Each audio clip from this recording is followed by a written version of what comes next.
The college basketball experience preview and picks episode for Tuesday, November 4th on the Sports Gambling Podcast Network is brought to you by Underdog Fantasy.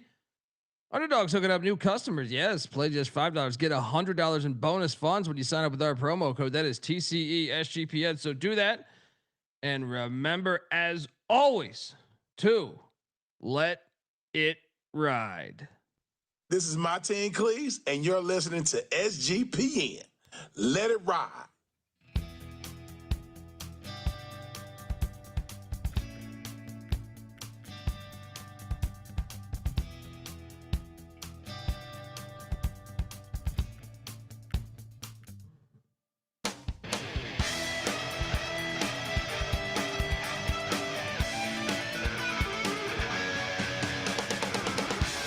Yes.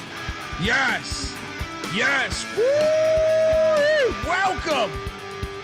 Welcome to the college basketball experience. Preview and picks episode for Tuesday, November 4th. I got to get a coffee. Luke, my wife was just laughing at the fact that I was drinking a coffee. I have a vodka on the rocks. I have a carbonated water and a Miller Lite all open right now. We're going all around the fucking world, man. All around the world right now, just like we did with college hoops, watching it all day. Yes, of course, I did miss my my appointment in Rock Hill, South Carolina to watch premium college basketball. That's okay. That's okay. I did not miss watching it, though. I watched it from beautiful YouTube.com. But get on over there, by the way. YouTube.com/the college experience. Hit that like and subscribe button. God damn it, I should sell insurance. Look, if you're wondering who the hell you're listening to, my name is Colby Dant, Dan, a.k.a. Pick Dundee. That's not a pick. This is a pick. He was raised in the land down under, where a man thinks on his feet, speaks with his fists, and lives by his wits. When Dundee happened, he was a superstar. I'm probably drinking too much and celebrating too much and not sleeping. Would have killed a normal man, but no, that's gone. The medical advice I got from that was like being hit by lightning. Pretend it never happened and get on with your life. Wow, it was all over the place. There was times where it was terrible. There was times where it was well, there was a point where I thought I was going to lose every dollar that I wagered on. And then so there was a point where it was looking bleak. But that's when I got him. That's when I got him. When the chips are down, you rally the troops. And yes, I did have a winning fucking day when it was all said and done. We shall talk about it. I am joined by my co-host. He is also the host of the College Football Experience. We just dropped an episode tonight talking about, basically the playoff rankings and Hugh Freeze being fired at Auburn. And, of course, the Maction football games we got tomorrow. So check out that episode on the College Football Experience. Subscribe, tell a friend. Give it up for Farmer Staffer at Austin Peay with the Governors, South Carolina with the Gamecocks, and West Virginia with the Mountaineers. Ryan McIntyre, a.k.a. Monet Lod Mac. What's up, brother? College Hoops is back, man. Let the shit show begin again. Let's go.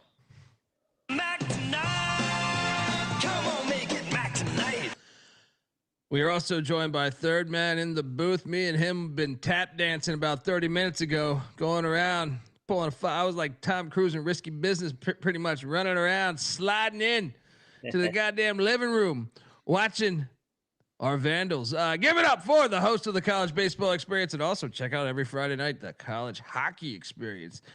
Slap-shotting dollars into your bank account, you crazy bastards. Give it up for the great Noah Bienick. How are you? What's going on, everybody? Today, I really enjoyed it, but it was kind of like drinking water out of a fire hose with 108 college basketball games coming at you hot and heavy. But yeah, positive day, and Idaho. Shout out to Idaho. And also, Colby, I guess I'm a good real life handicapper too, because at the end of the show, I was like, yeah, I thought you were kind of a little crazy going to Rock Hill. And then unfortunately you weren't able to make that. So here's what happened. Well, I had to stay up and make a few slides after I got done doing the show yesterday. Got to get out and ahead of the college basketball season. It'll catch up to you fast. I would have been there had it not been for me waking up. So I set the alarm. I wake up, go into my kitchen, start to fucking press the thing, turn on the coffee. And I go, God damn, it's raining. And I look outside, and it's about raining as hard as it could possibly rain. And then I pulled up the Googles, and I realized it was raining the entire trip down there, at least according to that bullshit. And then I said, I don't really feel like driving 2 hours, 20 minutes to some place I've never been in the fucking rain. Another thing was I forgot to charge my fucking phone. So I was like, there was a lot of pending, like I was at like 50%. I was like, God damn it. I should just watch it on YouTube here. And my wife would like me a lot more. So that's what I did. But shout out, Rock Hill looked fucking packed. It looked packed. So we have a bunch of people that I know were at the game.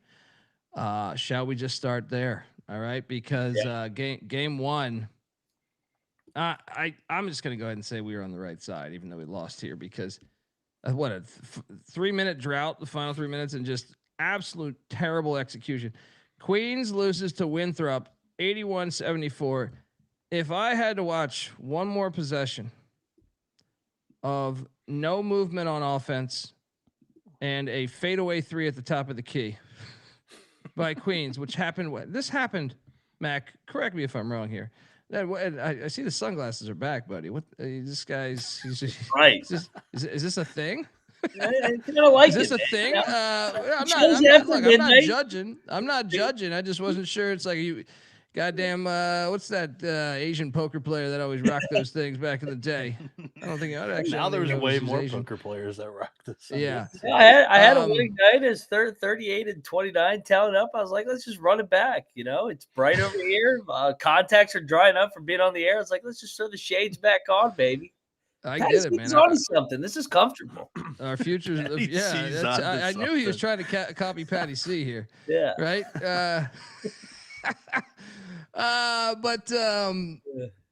Those possessions, man. Am I crazy?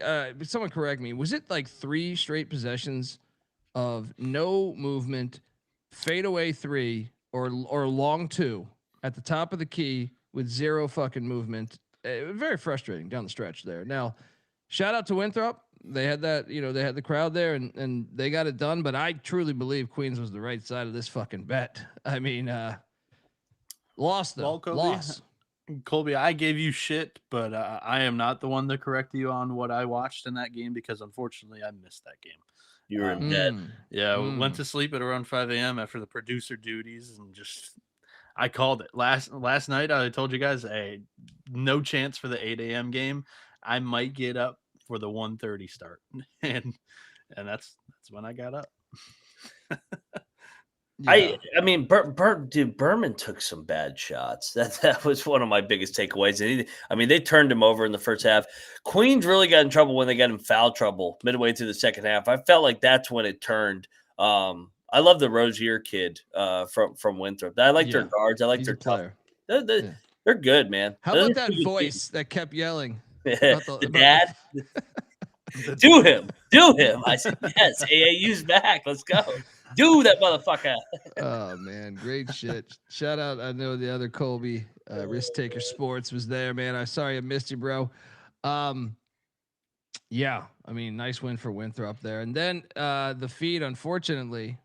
Oh, yeah. I heard about this. I picked a great time to go get a coffee to go in. I went into the town, right? And, the game had started, but then I guess the feed went dead. Because I got like 50 people messaging me, what the fuck's going on? But the Bonnies, you guys win a lock battle against me in a standalone game as the Bonnies win 69-63. I wish I could talk more intelligently about this game, but I saw about 1% of it. I think everybody saw 1%, unless you were there, right? I mean, did the feed ever come back, Mac? It did. Okay. It did like the 8-minute mark. Yeah, I don't know how Bradley took the lead. But I saw them after they took the lead, and then the Bonnies grinded it out. 2 good teams, 2 good coaches. I like Wardle. I like Schmidt. I'm looking forward to seeing how these teams progress throughout the year because they're both young. Yeah. So nice hit on that. And I see the chat shitting on the feed or the production. I mean, it was the Sioux Falls production. I thought that was shitty. The Sioux Falls one was bad. They just got internet up there, right? Yeah, typically is not that great in the Pentagon. If you recall, like the Baylor Auburn game that they played a couple years ago, it wasn't crisp on national television there either. I feel like it's just something with the building, something with their setup or whatever. But it's also super hard to put on something like that, an event like that, especially for an independent media company. I know they're a competitor of ours, but still, massive hat tip to, getting quality mid-major I teams like to play them, but I against each don't other. like them, if it makes sense. I like them. I Yeah. just hung out with them, but man, hearing the play-by-play, I had to tweet them today. I saw First that. off, I was like, ooh. well, no, the first fucking game, the Queens game, they were saying they want to go to 4 quarters, Yeah. right? Yeah. I let that one slide, right? I let that one slide. Then It was the same broadcast for what it's worth. They came back. No, their third different game of the announcers day, right? though. It was different announcers. It was because it was the Sioux Falls game. So, the first one we talked about, they want 4 quarters and that they want to. Like nowadays, we're gonna try to make it the NBA game, and that one had me ready to fucking run through a fucking wall. That was right? But I was like, that was yeah, childress. I was like, I didn't even answer that one. Then when you get to the Sioux Falls game, I believe it was the Murray game, which we'll talk about in 5 seconds. But that wanting to advance the fucking ball, that one I am very stern on. All right, like if you do the 4 quarter thing, I don't like it. I think it's cheap, but at the same time, advancing the fucking ball is the worst fucking thing that can happen to college basketball. I disagree with the statement as well, but at the same time, it's their platform and they can say whatever the hell they want. Yeah, but this is fucking America, so I could tag him in a fucking tweet and tell him get fucked. All right, Very well could. Yeah. God damn it, this is what we do, right? Yeah, right? I'm not reprimanding you at all. I'm just giving you another point of view. I had to tag him and I was like, this motherfucker here. What is this guy saying? Right? Advance the ball. He's like, more buzzer beaters. I'm like, yeah, and the best plays in the history of the sport get deleted. The Bryce Drews, the fucking Christian Leitners, all those crazy passes that we've seen. I mean, there's been a bunch, man. The one Shaka Smart lost on to Northern, was that Northern Iowa? Northern Iowa. Yeah. The white kid. You could do a million of those. So yeah, had to speak my mind. All right. Speak my mind to a few people, though. Someone in the chat right before the show too. But that was great. Which shout out to the chat and all the viewers. You really showed up opening night for us. We appreciate that a ton. Yeah. So the Omaha Murray State game, we had a battle here, right? Did you go Murray, baby. I had Murray. All 3 of us had Murray then. Yeah. No, you were on Omaha. Me? Yeah, I think it was a battle between Mac and I and you. No. I know I had Murray. I had Murray, dude. Okay, so it was that was 20 minutes into 4 hours, so I don't remember that part. No, I would never take I wouldn't take the Staples. You know what I mean? Yeah. Come on. I'm not going to take Omaha against Murray State's. Not. I don't like the trash can shit. All right, they didn't fool me last year with their little whack ass fucking. What's that? Fair enough. I was actually impressed with Omaha today, but I'll give them credit. They were definitely better than I thought they would be. Yeah, I saw what I needed to see about Murray State, though. I think they're legit. Yeah, Murray's good. Murray's good. Was it Jackson? Jackson? Yeah, Javon Jackson. Yeah. We'll talk about some other first-year coaches. It was a good day for first-year coaches. Especially in this MTE, the Field of 68, because I don't even know if Murray State's the best mid-major that we saw today. High Point looked. Oh, God. That was one of my best plays. God. They destroyed a really good Furman team that brings a lot back. Like, that High Point team is dangerous. Yeah. So I started off 1-2 when I hit Murray. So I started off 0-2. And then I finally got my way to even because Northern Arizona covered. They sucked down the stretch, by the way. Oh my God! But Northern Arizona did it's a lock battle win for me and Mac, right? Did you go with Northern Arizona? I was on Drake. I went against NAU. See, he's trying to cook the books over here. Old Drunken Dundee remembers his drunken times sometimes. All right.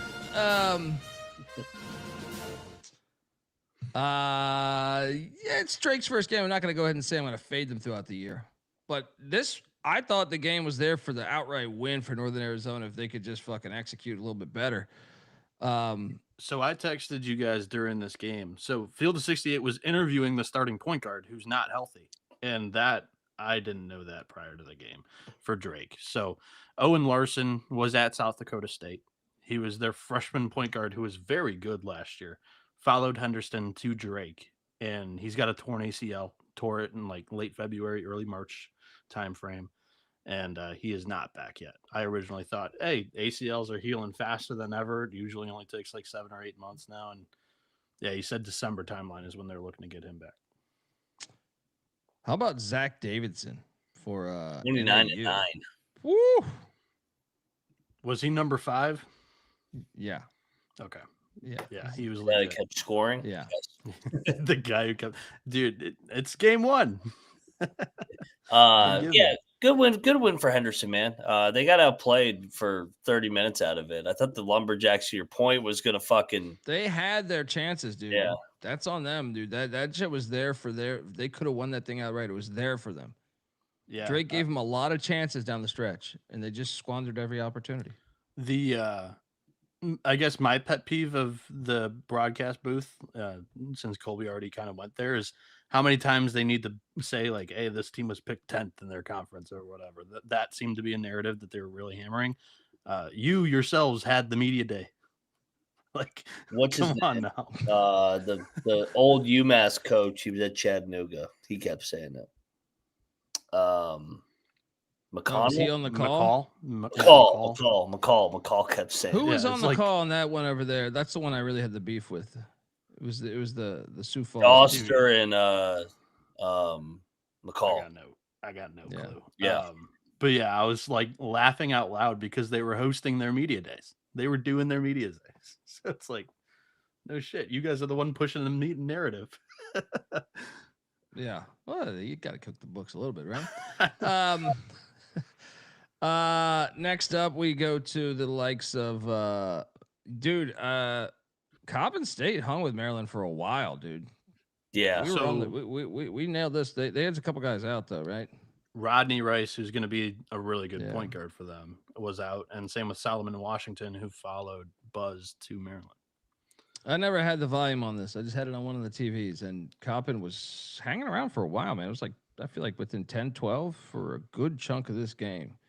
Maryland ended up winning by 22, but that line was like 28 or something, 29, something like that.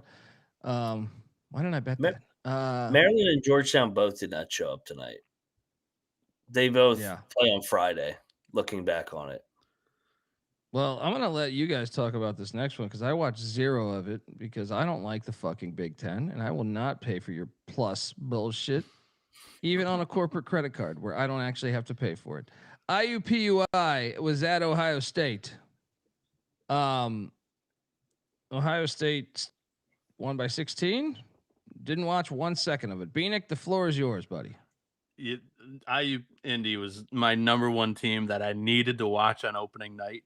And man, oh man, was it just an entertaining different brand of basketball to watch. Nonstop press. They were pressing 3 guys full court the entire game, and Ohio State would just burn them. And then in transition, now it's like a 4-on-2. It was a layup line the entire game. It was hilarious. That's his whole philosophy. He did that shit. He would do that shit at West Lib. And he wants to trade 3 for 2s. I mean, I don't agree with it, but this reminds me of Presbyterian football when they were doing the onside kick every time. Yeah, and it's to their strength, gimmicky as hell.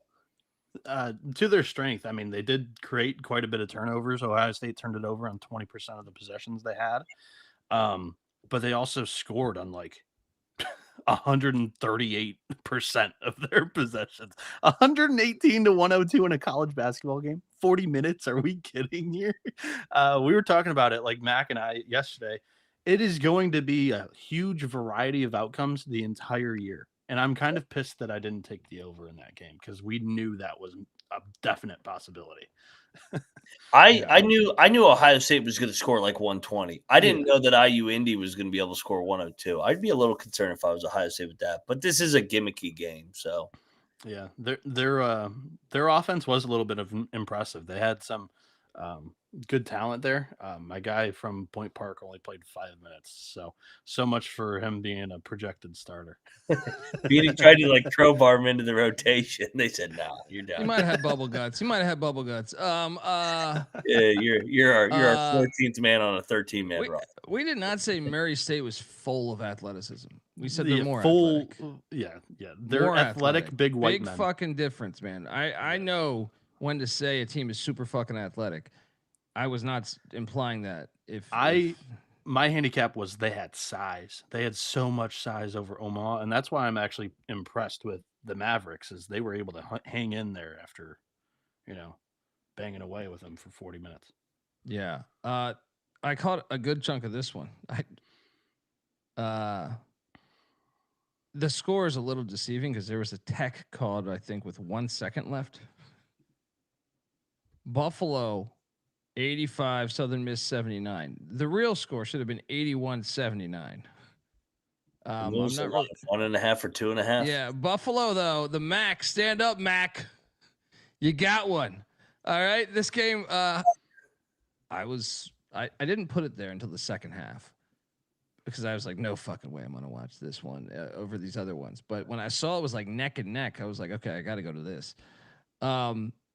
The Bulls, the Blue Bulls, case of Blue Bulls. You guys picked this right. I didn't bet this, but we talked you off it. Yeah, we talked you off it. There you go. You're welcome. Well, what's crazy? The Tech wasn't going to be called. Southern Miss would have covered, but they're fucking idiots. That Tech was on Southern Miss's best player, Isaac Taveras, and he fouled out there. But yeah, I mean, it was kind of a one-man show for the Golden Eagles, in my opinion. Yeah. 32 points. Yeah, I mean, that was a one-man show too. Yeah. Ryan Sable. Holy shit. I don't know what to do with either of those teams. I think they both suck. Watching them, I don't think both are very good. Yeah. But my point of attack today, like with 108 games, like I said, drinking out of water out of fire hose, I watched the TMZ games. I watched the teams that I like, and then I watched the MAC Sun Belt. Like those were, I think, the most quality games that you could have gotten. Some good analysis. We had a similar. The MAC Sun Belt ones. Time well spent. Well, and the regionality. I like a couple of the regionality ones that we'll talk about. But Georgetown 87, Morgan State 70. Regionality. I watched about 90% of this game. So you're right. Georgetown was asleep at the wheel for a while. Yeah. And they kind of woke up and made a run there. But I mean, they were asleep at the wheel, but they were still winning. But just not like we thought they might really, make a statement. Was not the case. Did you guys catch any of this? No, I was more score watching this one. Yeah, this was not. This is during the pregame show, and then once the pregame show's over, 7:00, I tuned into the MAC and Sun Belt. Shout out to the great Clark Townsend in the chat. Clark, I'm curious your thoughts. Feel free to drop them in there. I'm curious your thoughts on your Hoyas. And then this one I cashed on. St. John's 108, Quinnipiac 74. I did watch majority of this game. When it got really ugly in the second half, moved it to a different TV. Easy cap here, and they scored 108 points. So I mean, they shot 42% from three. How about that? That's the headline. All right. Mm-hmm. Last year's team couldn't have done that. Even I don't give a shit who they're playing. I think I don't know if we have to break this down any more than that. The one question for St. John's that was big entering the year was point guard. Ozias Sellers, who was the point guard today, 5 assists, 1 turnover. And the Johnnies only had 14 total. So, in like a blowout game, that's still a worthy statistic that you can look at against Quinnipiac. They play Alabama on Saturday. We'll find out then. Yeah.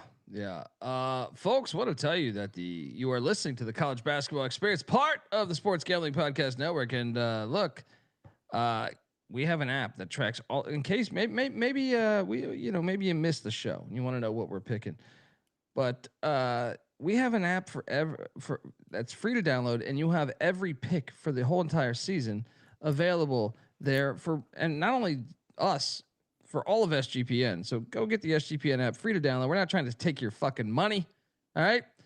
So jump on over there. And remember, as always, to let it ride. We're also brought to you by MyBookie.ag. MyBookie is your place to bet on basketball, and everything else. Yes, their prop builder is awesome. Second to none. Their motto is bet on anything, anywhere, anytime. You can easily deposit, get lightning fast payouts using crypto. So head on over to mybookie.ag. And when you do use our promo code TCESGPN for 100% bet back bonus up to $500 for new customers. That's mybookie.ag, promo code TCESGPN. We're also brought to you by Novig. Yes, Novig is America's #1 sports prediction market. And with Novig, you know you're getting the best prices because they're an exchange. Novig's available in 35 plus different states. Download the Novig app and get $50 when you spend $5 if you use our promo code SGPN. Get in on the action with Novig, promo code SGPN. All right. Hey, Colby, yeah. real quick, let's show this thing for the new viewers that we have for the college basketball experience. This is the picks page. So everybody that is willing to cover or put out some picks on college basketball, like you even got Sean Green and Ryan Kramer from the Sports Gambling Podcast, and then also Lante, who occasionally writes for Basket Under Review. He was at Lante was at ACC basketball media days with me. Very knowledgeable with college hoops. Yeah, so this is what it looks like. So pretty cool. But also in that you can get that in the SGPN app. You can also get that by going to sportsgamblingpodcast.com and clicking on college basketball picks. But we do this for all of our sports too. So yeah. The one issue with our widget right now is the records. We'll fix it. But yeah. There we go. They normally do a refresh there. That's a third party thing. So yep. It isn't us. Occasionally happens sometimes. It's not perfect. It's never our fault.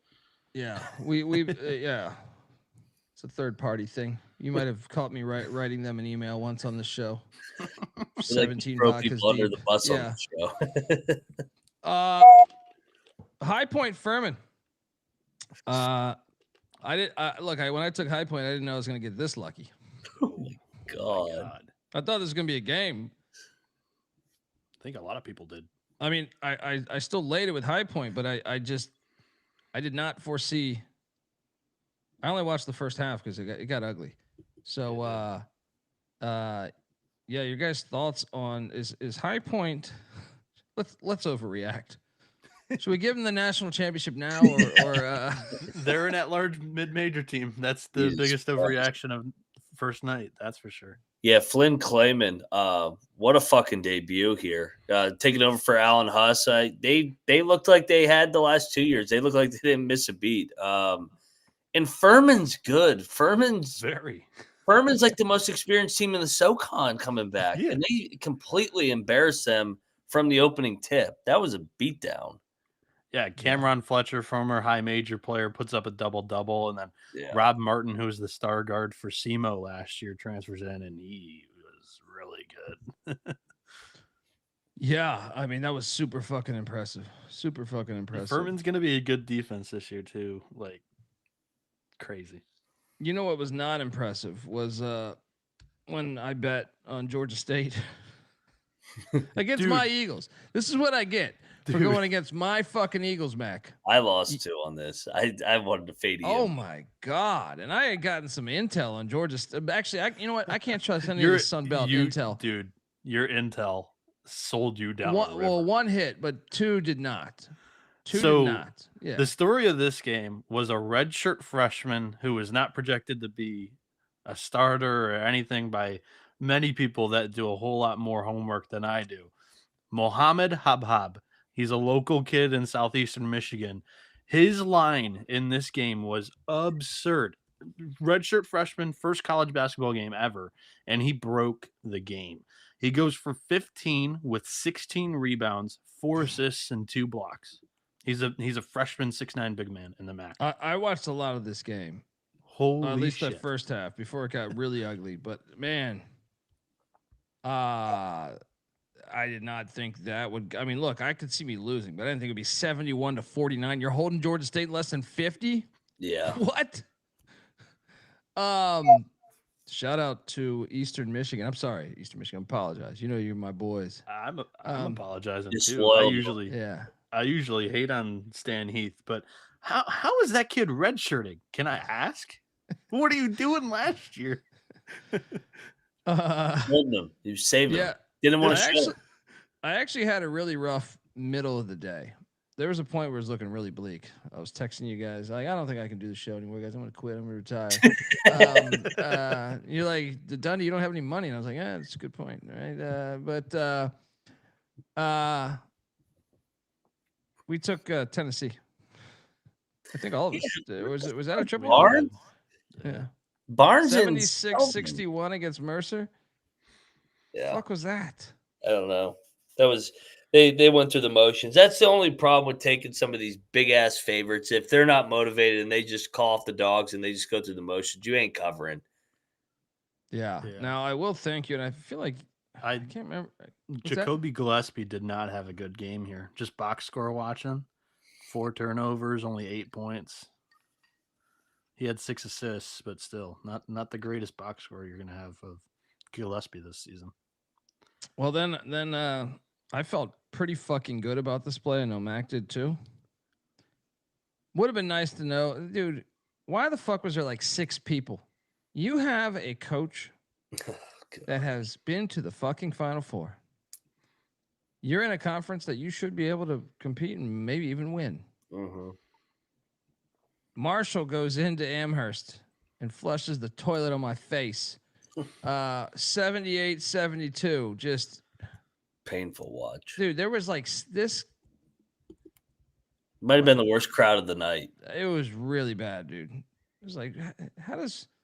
I'm curious when you talk to Frank, dude. It's like, I know that's his wife's alma mater, right? Yeah. So I guess I see that, but it's like, I don't even... Like, I'd be super pissed off. Like, this is, I remember Cal taking this team to the Final Four with Marcus Camby and Padilla and everybody, but it's like Blue Row. How the fuck is it this bleak? Fucking Northeast, dude. They're terrible fan bases. Right? Like, I love the Northeast, but goddamn, what's that? Maybe it's a stupid question, but can I ask a question? Sure. Did the move to the MAC kill it? Like, are they more? Their crowd sucked last year too, and they were a top 4 team in the A-10 2 years ago, and the crowd still weren't good. I don't know what's wrong with that fucking fan base. They're showing up for football though, or they were until they were 0-8. UMass is just taking a shit on me over and over. Like I've been trying to fucking push him across the finish line. It's like I can't win a fucking game with the Minutemen. Yeah, I mean, also just Sorry. God damn you, Minutemen. It looks like Marshall's still tinkering with lineups too. 2 guys that came off the bench played more minutes than starters by a severely out rebounded them, dude. Yeah. Have fun at practice tomorrow, Minutemen. Well, luckily I did hit here somehow. Colgate covered. All right, there we go. Yeah. Shout out to the toothpaste. This is a good play by us. 80-69. This was sharp. Izzo 1-8 in his last this is 9 more you guys season than me. openers. I'll give you guys the credit here. I mean I followed, but I wasn't rushing to the window before you guys until you guys talked about this one. Yeah, he's 1-8 against the spread in his last 9 season openers. Izzo is crazy. Fairfield covered against Penn State. I liked Fairfield. Of course, they didn't bet it. Idiot, right? We should see them race out the gates. They're up 15-2. Yeah. Red Foxes. All I saw was screenshots from everybody on Twitter. That would have been great. Syracuse destroyed the golf course. We should have bet this. We should have fucking bet this. 85-47, which the ACC was making a statement here against the golf course, and then Clemson beat New Hampshire 88-38. Yeah, the ACC really made a statement with Georgetown. I bet Syracuse. I added that on the picks page. Oh, did you? I look nice because all right. So I added a lot on the picks page last night because we didn't have fucking lines last night. True. So yeah. I mean, hopefully that won't happen again. I don't remember that ever happening as much as it did last night. They were scared. They saw how many people were in here. Did you guys watch this game? Syracuse? I don't. Yeah. Did you No. watch it at all? No. Why did JJ Starling only play 3 minutes? That's something we should. I'm monitor not here. sure. I didn't. That game wasn't catching Load, my eye. they Yeah. won by 50. Load management. Yeah, I mean, I think we might have locked this up last night, but I didn't bet this. So, but Navy fucked up Presbyterian. Why Oh, did we? yeah. I didn't bet this, dude. So You didn't bet it? Yeah, I we forgot to bet did. it. Yeah. I end up betting it. This is another one you add today because it didn't come out to the morning. Navy's got the most experience in the country. They fucked them up, dude. Presbyterian held to 55 at home. And Austin Benini, their returning star, didn't even have a great game. But yeah, Navy's defense completely shut down Presbyterian. They were brutally inefficient offensively. They went 3 for 21 from deep. Navy's having a hell of a year, basketball and football, like with all that returning production. Let's go, midshipmen. The midshipmen were never a sweat today. So good. I think one of the things, well, I'll make the point at the end. I just want to make sure. But South Alabama beats Toledo 76-74. Yeah, I didn't have strong conviction on this play, but Sunbelt, I feel like, am I talking out of my ass when I say the Sunbelt overachieved? 9 and so 9 and 4 overall. I tweeted out but they won kind of some showcase games at the top. Like they won the top games. Yep. I mean, what South Alabama won at Toledo, who's won the MAC for the last 5 years. Troy won at Kent State in that crazy game. UMass is probably going to be top 5, top 6 projected wise. We'll see. That's what their preseason poll was. Okay. Yeah, they're top half. Bottom of the MAC sucks. And Marshall got a win there. So bottom of the Sunbelt sucks too. That's why all the MAC beat them at the bottom. Yeah, this is a really disappointing loss for Toledo. Season opener. I mean, this is just the sign of, I think, what's going to come. I think regression hits the Rockets pretty hard here. They've been competing for conference titles 5 years in a row, won 4 straight. Last year, they were like 4th or something, 2 games out, I believe. And then I don't know if they've got it this year. It's a lot of inexperience on the roster this season.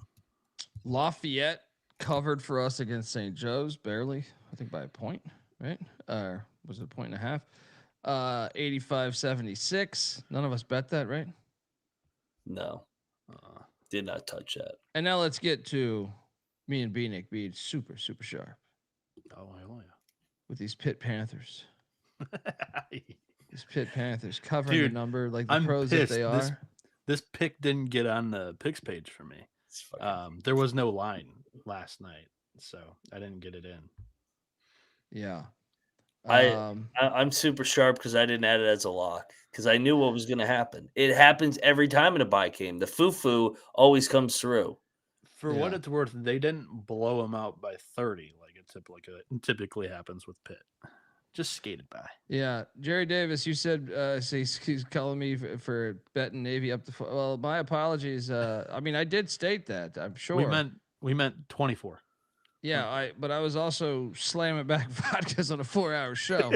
So forgive me if I forget to actually place the bet. It happens both ways sometimes. So, that was a winner too. Yeah. So I mean, I gave my clients extra just some change. Dial 1-800-PICK-DUNDEE. We do that sometimes.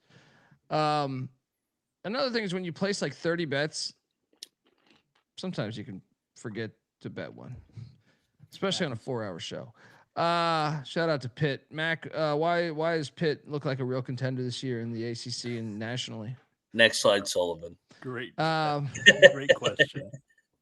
All right, this one was like I said, I had a really rough middle of the day. I had reliable information, I thought, about the Appalachian State Mountaineers being very good this year. That was inaccurate. As Central Michigan, this was a lock battle too. You filthy animals went with Central Michigan, and wow, I'll put it like this: I no longer take information from that guy. All right, and did NC just close to the program. Okay, my ass. All right. Fire up Chips. Are they a contender in the MAC 1 game into this fucking thing or what? So I'll piggyback off what I said earlier. It was kind of a nice night for some of these year 1 coaches. Bronkema, I mean, Yep. He comes over from the D2 ranks, Fair State, and brings over some of his guys. That they're going to be underrated. They're going to be in the middle of the pack. Yeah, he only brings over who's 2. That AD? They hired him and Drinkle. That's Drinkle in football. Yeah, they know what they're doing. Yeah, he only brings over 2 Fair State Bulldogs with him, but one of them's the 7-footer, Nathan Clairbout. And yeah, I mean, he's just a force down low. But Tamario Adley is the name that you need to know. Their point guard, he did it all in this one. Really impressive. He's a Wayne State transfer, so that's Metro Detroit area. D2 again. It's a D2 All-Star team rather than he brings Fair State with him. But yeah, the offense hums. Adley had 22 points, 7 boards, 3 assists, 2 blocks. Did it all. We just need to blindly back them for a while. Yeah, like they're gonna be an animal. Like the books aren't gonna fucking catch up that Central Michigan is underrated. Central passed the eye test. I really do believe. Like I text a lot to these guys. I watched the whole game, dude. Yeah, I text a lot to these guys, and that one I sent a text about. Like they caught my eye for sure. You know who did not catch my eye was another wager that I lost a bunch of money on. The Niagara Falls basketball team against the Bet Detectives Duquesne Dukes. Great call. 83-63. And this one was never close. I mean, how about Niagara, by the way? 14% from the 3-point line. Mm-hmm. That's how you do it. Also, just complete ass everywhere. Bad play. I just thought Duquesne Lane, and that's some of those mid majors that I tend to love catching double digit. Like, I feel like Duquesne does not beat many teams by 20 points. Niagara is gonna 18. Yeah, they're in for a rough year. Niagara. I agree. Watching that, I agree. Duquesne looks like a 1 or 2 man team, though. At least in box score watching. I didn't watch the game, but we'll see what happens there. Then this one we should talk about for a little bit because we had a lock battle and me and Matt came out victorious. And I was getting several texts from David Matola, who was hammered at an Applebee's in fucking Utah. Attaboy, David. Hilarious. Well.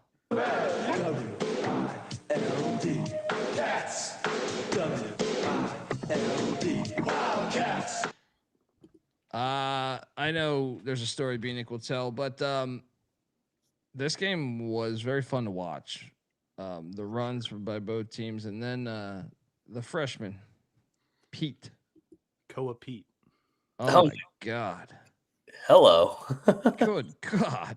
My entire point of analysis was Florida's front court's experienced, and the strength of Arizona's is the front court, but they're young and inexperienced. I'll take the experience. That kid broke the game. Koa Pete, listen to this stat line. Yeah. 30 points, 7 rebounds, 5 assists, 3 steals, 1 block. Hat tip. Holy, someone get the guy a prostitute in Vegas right now. Like, good God. Well, I'll tell you what, Koa Pete had all the headlines tonight. Jaden Bradley was pretty damn good too. I mean, he quietly went for 27 and 5 and had some big steals too. And I saw Tommy Lloyd praising him after the game. But dude, Pete, I mean, welcome to college basketball. Now he's a national name just after that one game. Hell of a win for Arizona, man. That crowd was fucking lit. That was a big part. And look, Florida got up like what, 12? Was it 12, 13 early? And then one guy tweeted at me that it was over. Yeah, we did take some shit talk early, not only early, but even last night about now I understand Florida won the national championship and fair enough. I don't think you panic if you're a Florida fan, but we did get some shit for this, and it was a little quiet on the front. A little quiet on the front after this play here.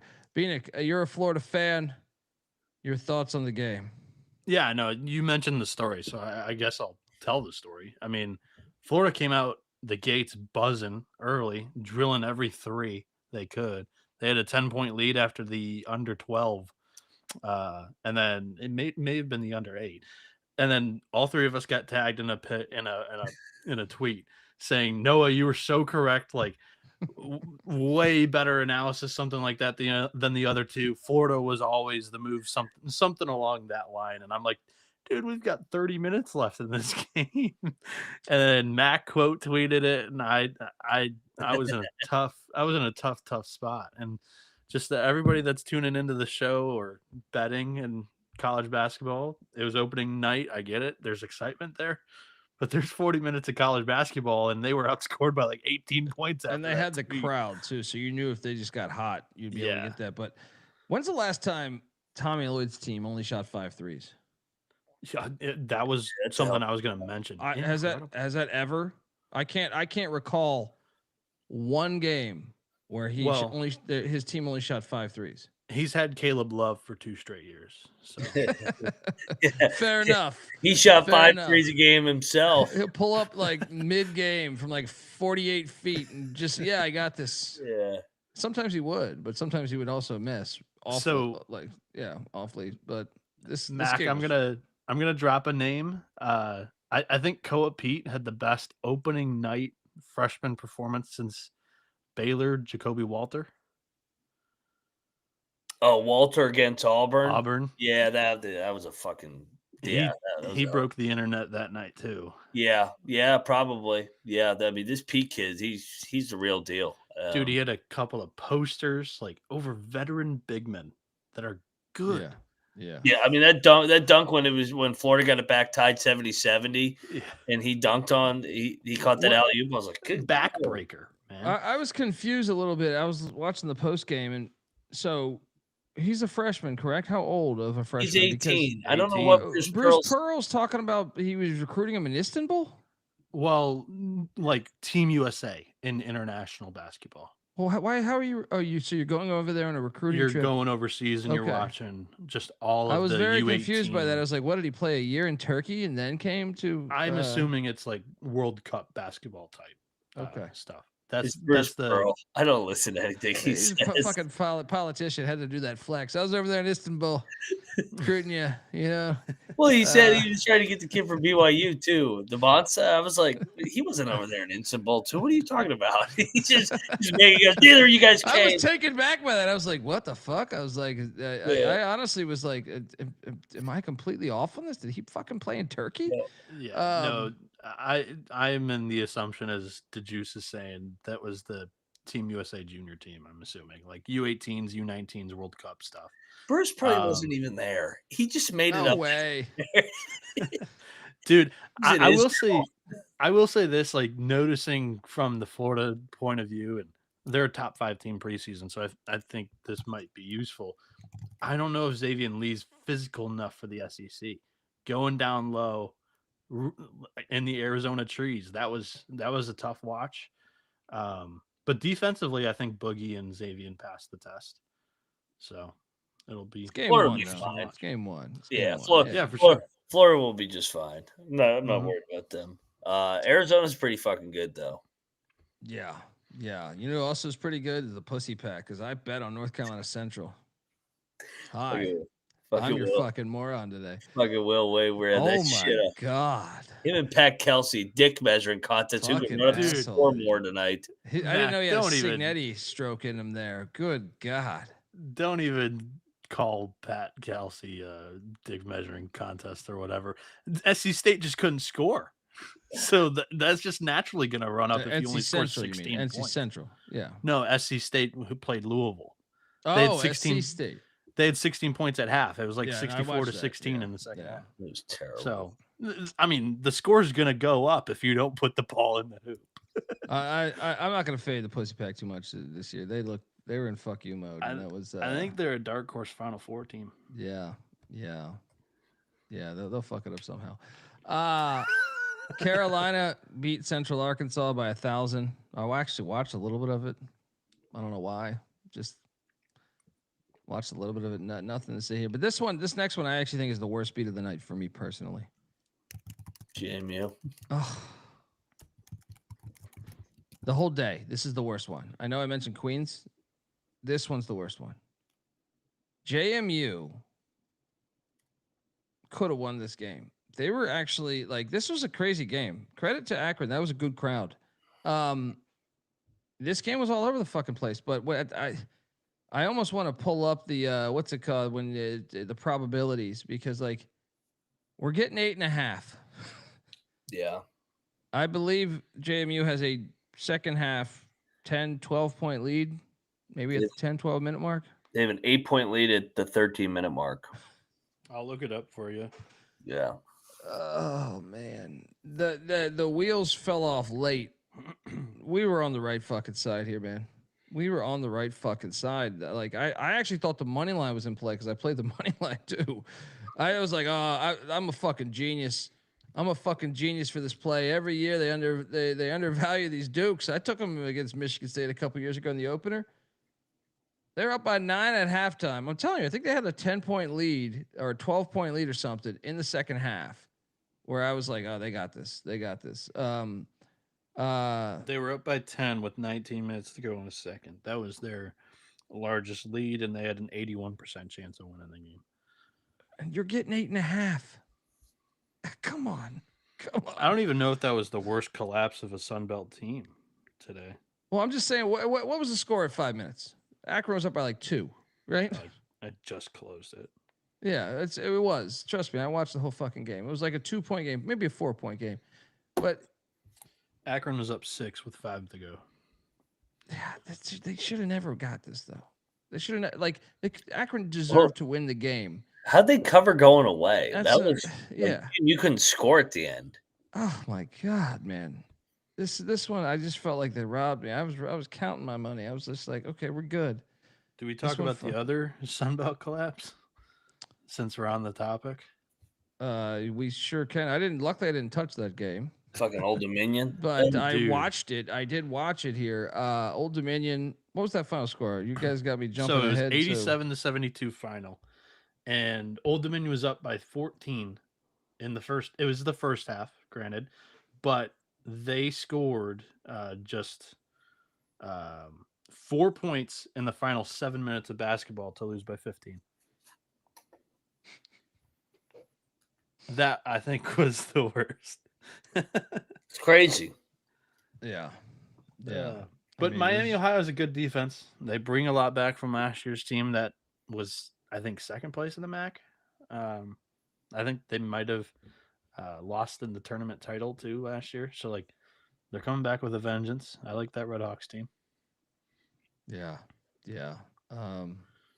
I mean both crowds were good crowds at both, and Travis Steele and John Groats, both brothers, nice comeback wins. There you go. Yeah, amen. Didn't even put that together. Folks, what I want to tell you, the college basketball experience is brought to you by Underdog Fantasy. Underdog is your home for pick'em entries where you can win up to 5,000 times the amount of money you enter. Underdog's got a brand new offer for new customers to play $5, get $100 in bonus funds when you sign up with our promo code. That is TCESGPN. So get on over there. We're also brought to you by Rhythm. Rhythm is crushing it in college football and NFL. They just added the NBA and, of course, college hoops again.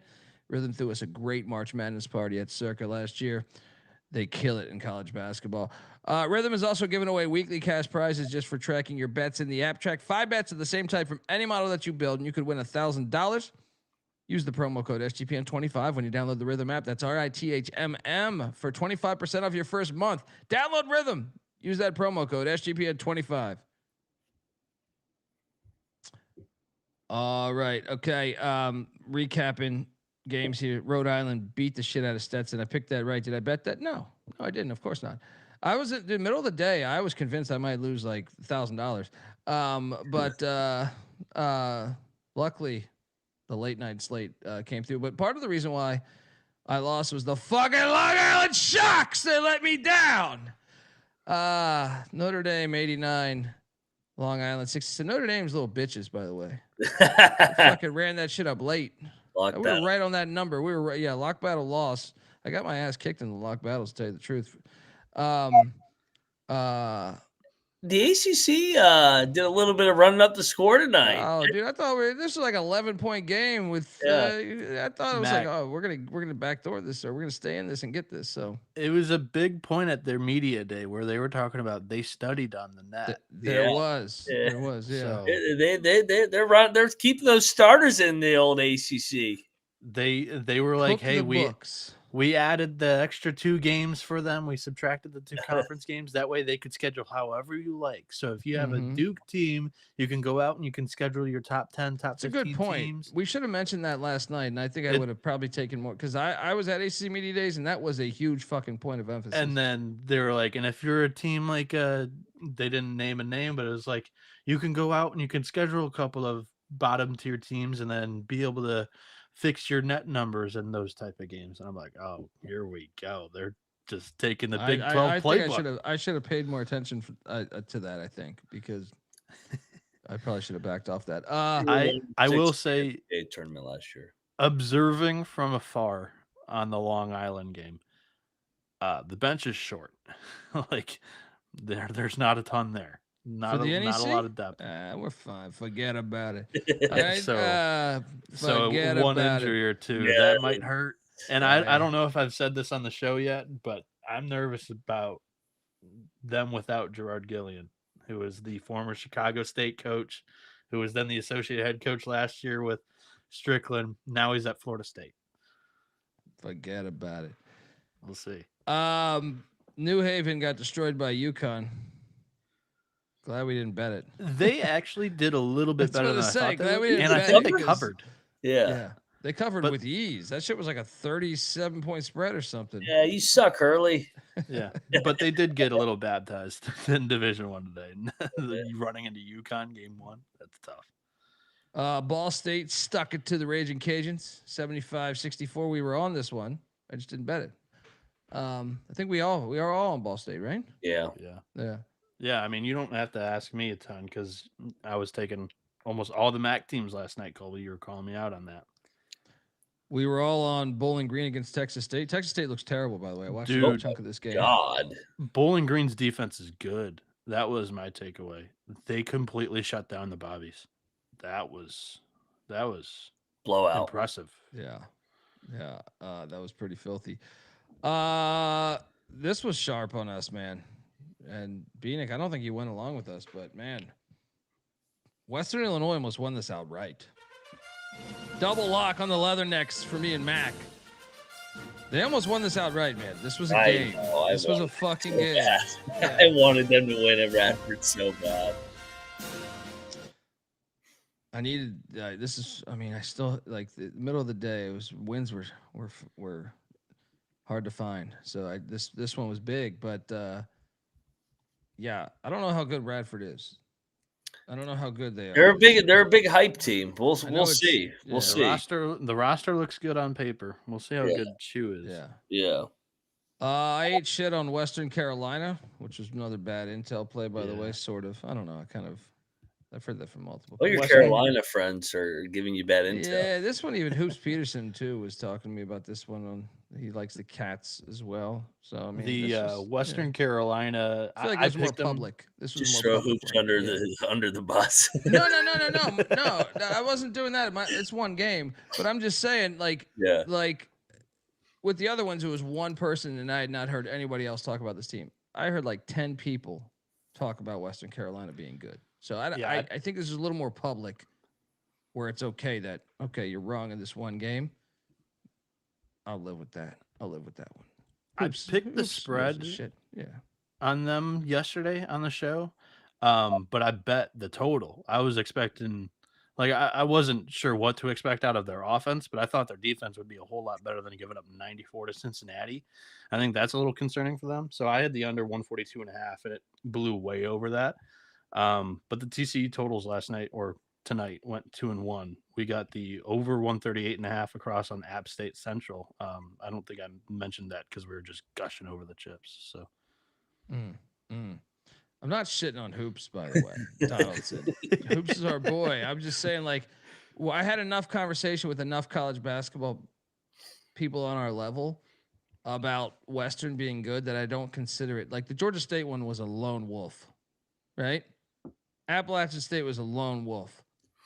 That's why I don't consider them the same. Like Western, I think is probably gonna be fine, based off of enough people told me that they're good, and I was already kind of high on them, just off of what I saw them bringing back and stuff. So let's not panic. Let's not panic there. Let's not panic on the Virginia Cavaliers who stuck it to the moving company, 87-53. I have no analysis here. I watched 0 of this game. I didn't even monitor the Next. score in this game. I watched 0 of this game too. Dayton 88, Canisius 48. Why didn't I bet this? I Why bet didn't this. bet I locked this last night. Yeah. I bet this. Yeah, it was a beatdown. Date's good, man. Hopefully they can stay healthy. Also, it took a while to get there, but this is one we all talked ourselves into last night. I love how I remember to do this, but not Navy. VCU 103, Wagner 74. Cashed on the Rams of VCU.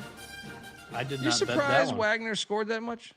A little bit. Me too. Yeah. Yeah. I dropped the ball there. That's one that I forgot to bet.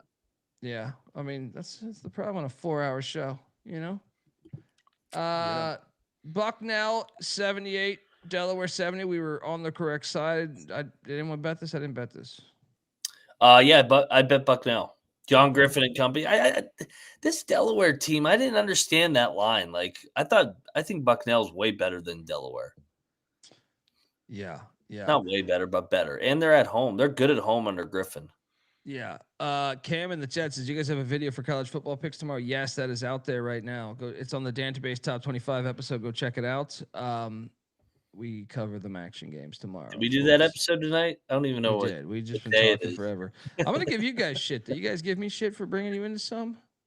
Yeah. I felt like you guys convinced me to go in on Kent State against Troy. Yeah. I'll take. All right, you guys They brought had me it. into this one. They had a chance. They weren't the right side, but they had a chance, and they gave up a layup at the end. Like the game's on the line, just gives up a layup, and then they. Troy was the better team all game though. I watched this They whole were. fucking game. 100%. Like Yeah. Kent State was lucky to.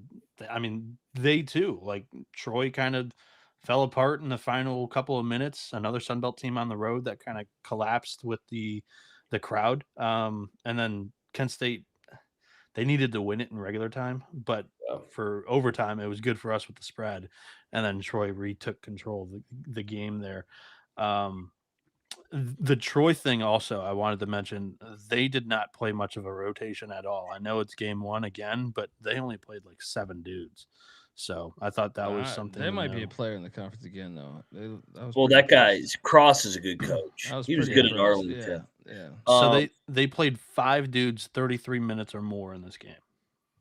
So I just looked at the preseason poll. So the MAC, they went 9-4 tonight at home, but they lost 4 out of their top 6 teams lost home games. So I would say it's a little bit of a disappointing night for the MAC. I thought this was a quality game. I really did. Like Kent State had 3 guys scoring 20 points, and Del Recco Gillespie would have been the player of the game if a lot of it wasn't Gillespies these days, right? Like if it Disney, wasn't right? for Troy winning the game. Gillespie looked a little sloppy with the ball. He's a 6'8" big man who has it in his hands a ton, but this kid went up for 22 points, 16 boards, 3 blocks, and 2 assists. The only issue is he's a little bit Danny Wolf in him. He had 7 turnovers. So that's something to watch for the Flashes. Something to watch here was, this is the benefit to me on media days. We talked about this, I think, last night on Mike Young convincing me that they're very good. So Thank you, Mike Young. I loaded up on the Hokies, and they beat Charleston Southern by 30. It's only one game, but 31 actually. They're doing better. Mac, did you bet this? I did not bet this. I stayed away. Another ACC team getting it done on the cover. Did the ACC cover every game? No. Damon Stoudemire. NBC. Those 2 were the only 2 that I don't think covered. They had a good night though. ATS. Yeah, the Neoklis Avdalas watch, by the way, 9 assists, 1 turnover tonight, with 2 blocks as a point guard, 6'9", freshman from Europe. And then Toby Lawal, who is the returning center, went for 20 and 12, a double-double there. So He told me specifically that he's got 3 point guards that he feels very confident in.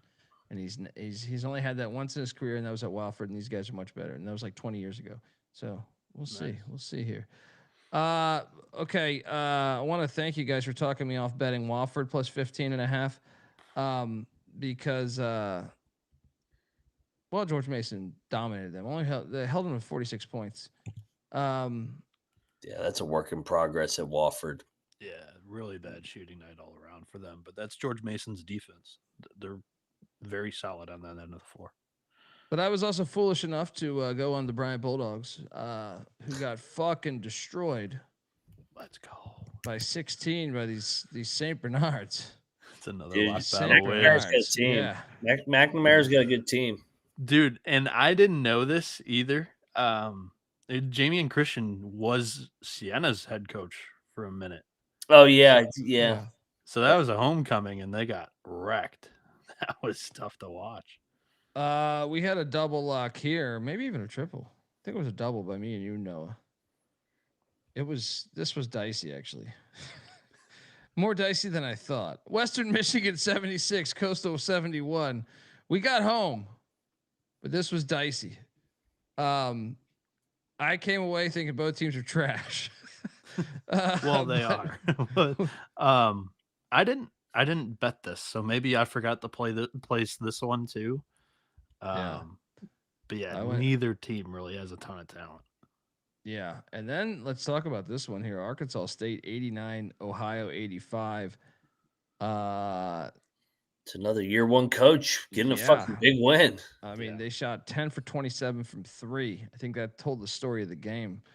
That and the offensive rebounding. I feel like they doubled them up offensively, but yeah, nice win for the Red Wolves. We also cashed on the Arkansas Razorbacks against Southern. Let's go. Yeah. I didn't watch any of this game. Can I take you back to Arkansas State, Ohio? You certainly can. That was a quality game. I thought it was a very well played game and very fun to watch. The Red Wolves turned it up late though. Like they scored. I think they outscored Ohio by like 10 in the final 10 minutes of the game. And you mentioned the rebounding edge, 41-25, big time on that. And so that's just the Alabama, theory or whatever. Threes dominate the glass. And that was a good watch, though. That was one of the better games. Great whole game. Fucking card. Yeah. Ryan Pannone, 1-0. Me and Mac locked this one. We got home. Took overtime. The Owls, who made us cash tonight. Florida Atlantic 83, Boston College 78. We got home. Wasn't pretty, but we got home. Mac, your thoughts on this one? Yeah, I mean, FAU, I feel like they were up double digits for a good amount of the first half, and then they went through a scoring drought, and then BC actually had a 10-point lead with 5 minutes. So they're kicking themselves that they blew that game. That would have been a big win for Earl Grant. Yeah. FAU was up 10 with like 6 minutes to go or something along those lines. BC's got some experience, and I think the one guy, the X factor for that team is Chase Forte. He's the point guard that comes in from South Dakota. Not a lot of people are predicting him to really have a great year in the ACC. But FAU, formidable opponent. He went for 14, 5, and 4 with only 1 turnover. So good day for him. We got to talk about this beat in this Howard game. Me and Mac locked up Howard plus 19.5. They lost by 21. I didn't catch as much of this as I thought I was going to because the goddamn stupid YouTube TV ESPN thing bouncing around, and then you have to Peter go through Pan? so many. Well, I have everything, but it's a pain in the ass to get to everything. Yeah. You know what I mean? Like it's like, oh, you got to go there, then you got to click on this app. So this is one that I feel like had we had everything there, I would have watched more of this game. But I was monitoring it a lot on my phone, and I felt like we were gonna get the. It was fringe. I don't want to say like we got robbed, but I thought we were gonna be able to pull this out, and we didn't. And I was gonna text you guys. So glad I didn't text you guys.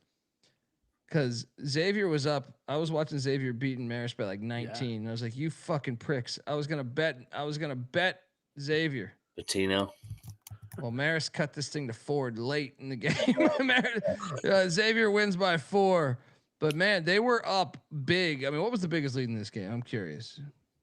Hey, real quick too, Clark. 20. They were up 20. Yeah. Beginning of the second half. Clark, was Bryce Harris a big time recruit that went into Howard? He's been there for like 4 or 5 years now. He had a great game against Missouri. Did you watch any of that, Bienick? No, I didn't. I saw the collapse. I saw them get it down to like 6 and then 4. But yeah. How about fucking Holy Cross? They not sure Providence is going to be very good this year. Providence wins by 10. I mean, sure enough, they were up like 15 at halftime. But I'm saying, I don't think Holy Cross is any good. But okay, maybe they're just fucking around. I don't know. And then the elephant in the room here: Georgia Tech 56, Maryland Eastern Shore 52, in overtime. What? Yeah, we can thank Colby for that one. I know I definitely got talked into that game. I'm sorry. Like Maryland Eastern Shore, this one, there's one upset that we're going to talk. There's 2, but one that I kind of thought was possible. But this is shocking to me because it's one thing. Like, I'm not sure Georgia Tech's good this year, even before this game. But I just thought Maryland Eastern Shore is so bad that they're like, this program's been terrible. Which one is right here? Georgia Tech's that bad, or is Eastern Shore actually going to be a player in the MEAC? Something's got to give here. Yeah, I like Maryland Eastern Shore is like they're by maybe 350s, right? 350s. They're better than like Mississippi Valley, and that might be it. This is the most shocking outcome to me. It might be. It's more shocking short of the Boise game. But this is the most shocking outcome to me. Yeah, New Orleans TCU's in the category too, I took New Orleans in the points. I thought Master P knows what he's doing. You can run a record label. You can run a goddamn basketball program. Sure. All right. Like New Orleans is bad, but like Maryland Eastern Shore is abysmal. That's what I'm saying. Yes. Like Maryland Eastern Shore this one is the most shocking game to me. This and Boise. I could not believe this. I will say about Georgia Tech, like they've been a very good defense, but the offense is severely lacked under Stoudemire so far in his tenure. They shot 5 of 26 from 3. Yeah, they were. They got out rebounded by Maryland Eastern Shore. He told me this is his tallest team. Is like we're going to be much better off the glass. He's got out rebounded by Maryland Eastern Shore. Actually, you know what? His big man didn't play in this game. Hold on. I don't see a weird name.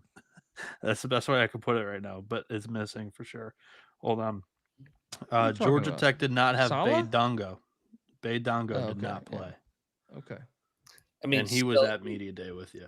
I mean, even if he doesn't play, you still should beat Maryland Eastern Shore by at least double digits. Dude, the ACC dodged a huge bullet here. You lose to Maryland Eastern Shore. Oh, yeah.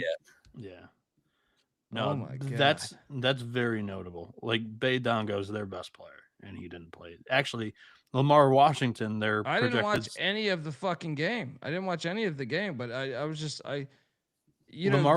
Lamar Washington, their projected starting point guard, didn't play in this game either. He was originally recruited by Stoudemire to Pacific, and he's a Pacific transfer for this season, and he didn't play. So let's shit on this though for a second here. The problem is, to me, I have a 9 TV setup, and I still like the way they didn't spread these games out good at all. No, there was like 57 o'clock games. So Maryland Eastern Shore, there's a 30-point spread. I'm not had this been spread out better. The problem with everyone going for themselves is no one's looking out for the overall. This is why Cody Campbell shit is genius at Texas Tech. The booster that's arguing for this TV act to write your legislator to vote yes to the Broadcasting Act or whatever. Amen. Right. Check out Cody Campbell if you haven't. But this game, I was like, I'm not gonna like. We had the Max Sunbelt Challenge going on. That caught like 4 or 5 of my TVs. This game was not even on my radar, even though I knew we were betting on it. I was like, this a 30-point fucking spread. I'm not gonna watch this. And then when you're going through your phone, you're like, this can't be real. My app's got to fuck up, right?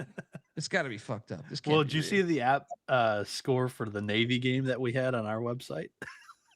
No, what was that? They beat it by 100.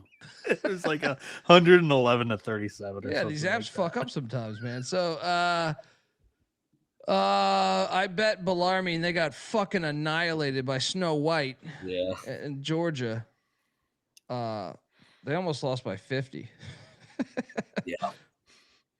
What? That's a tough game one for Doug Davenport. Yeah. They had one dude scored 23. Nobody else on the team scored more than 8. Bellarmine. I lost on Western Kentucky by some bullshit late in the game too. 82-70. They beat Tennessee Tech.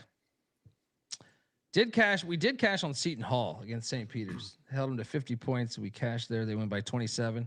Yeah, I was on the under in that one. That was my favorite pick of the day. And then total. You lucky piles of shit on this one, man. This game was. I actually am going to nominate this one as best game of the day or top 5 game of the day. And this is where I say the regionality. This did catch a screen. Boston Northeastern delivered, guys. Yeah. But you guys eked this motherfucker out. 76-75 in overtime. I thought we had it in regulation. I thought I fucking had it in regulation. And then in overtime, I will say Northeastern got fortunate to cut it to 1. But you guys delivered. They got the revenge. This was a horseshoe game, though. This is a true horseshoe game. Like it's always make a free throw here, free throw there. It was like down the stretch. You're like, come on, dude, you can't do this. Great game. I will say too about BU. They're another team that's probably got to figure out some rotations because their bench played a lot better than the starters. That was a fun game. It took forever, dude. We got fucking lucky as fuck on this. Belmont covered by a half a point. I don't know how, dude. Lucky as hell. I was watching this game. Air Force was drilling everything. They were shooting 61% from the field at one point in this game. Holy I can't shit. believe this hit for us. I cannot believe this hit for us.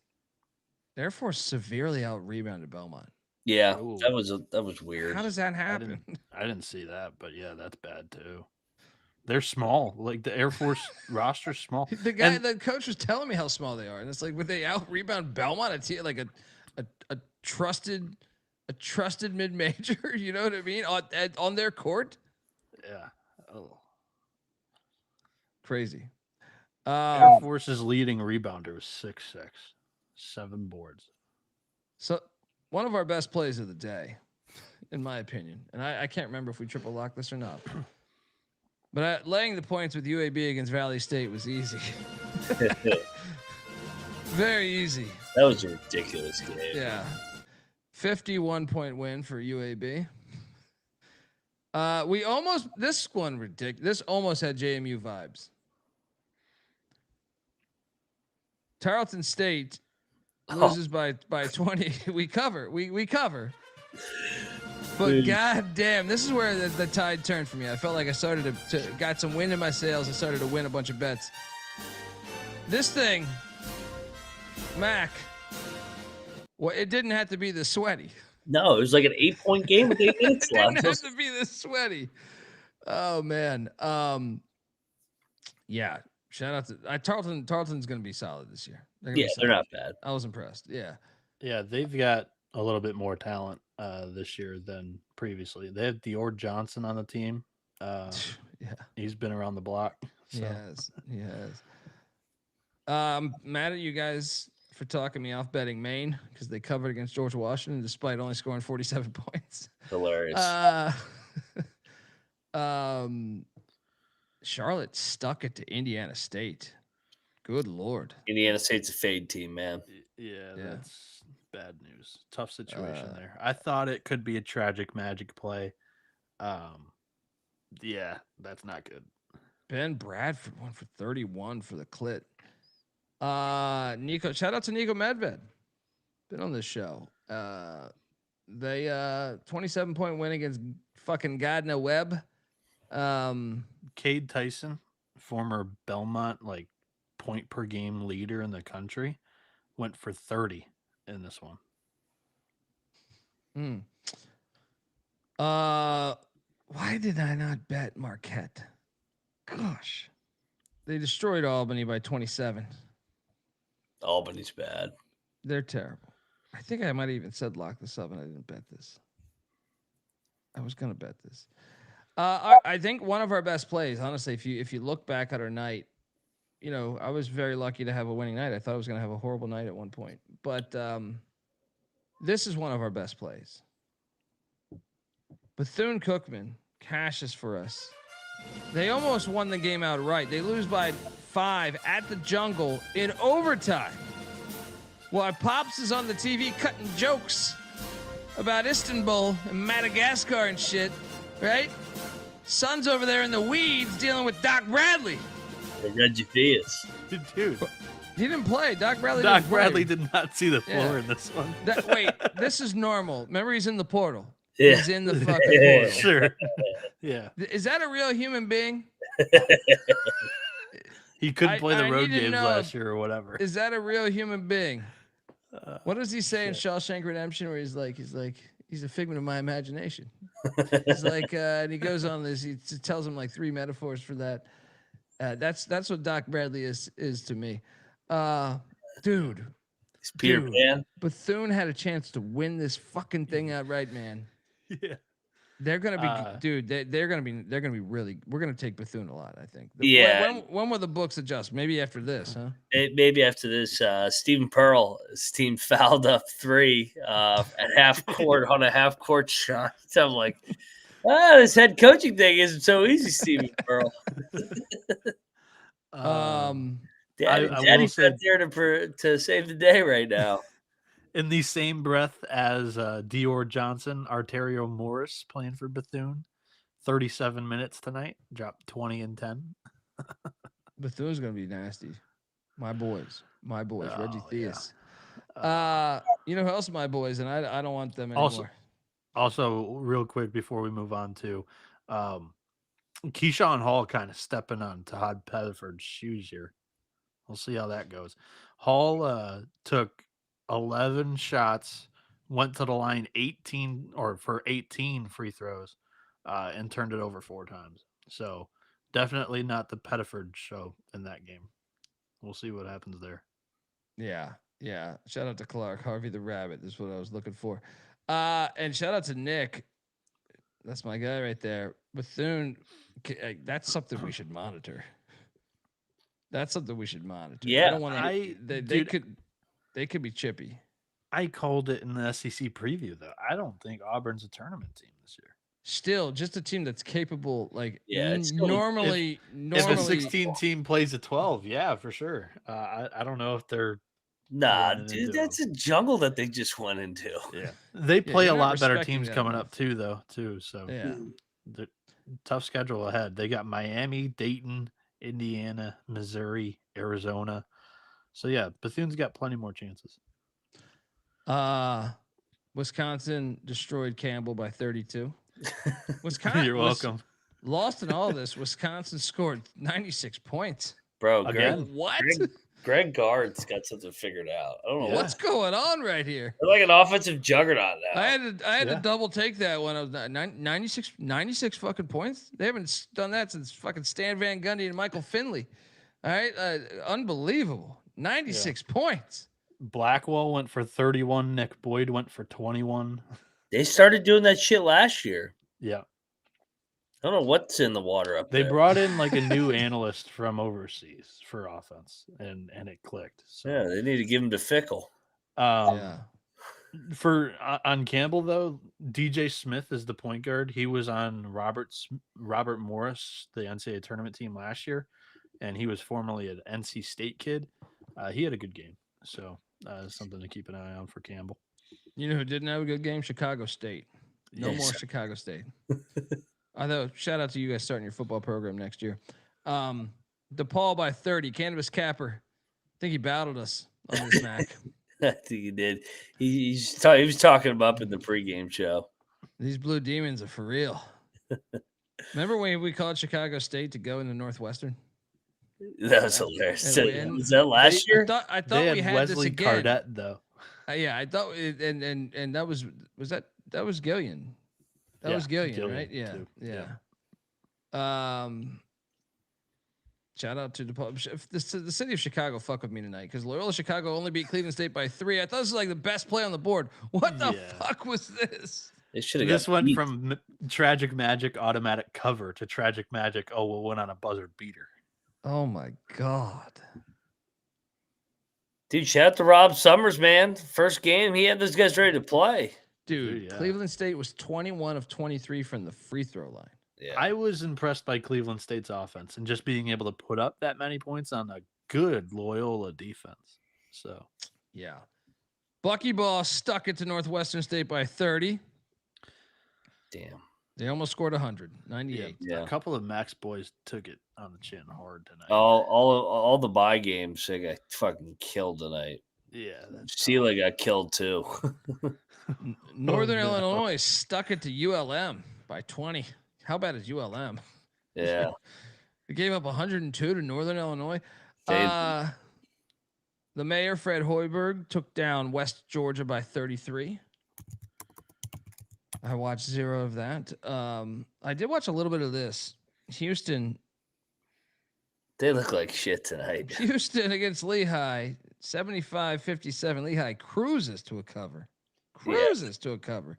It started 15-0. I go, oh, they're gonna kill them by 30. Shout out to Kelvin Sampson, win number 800.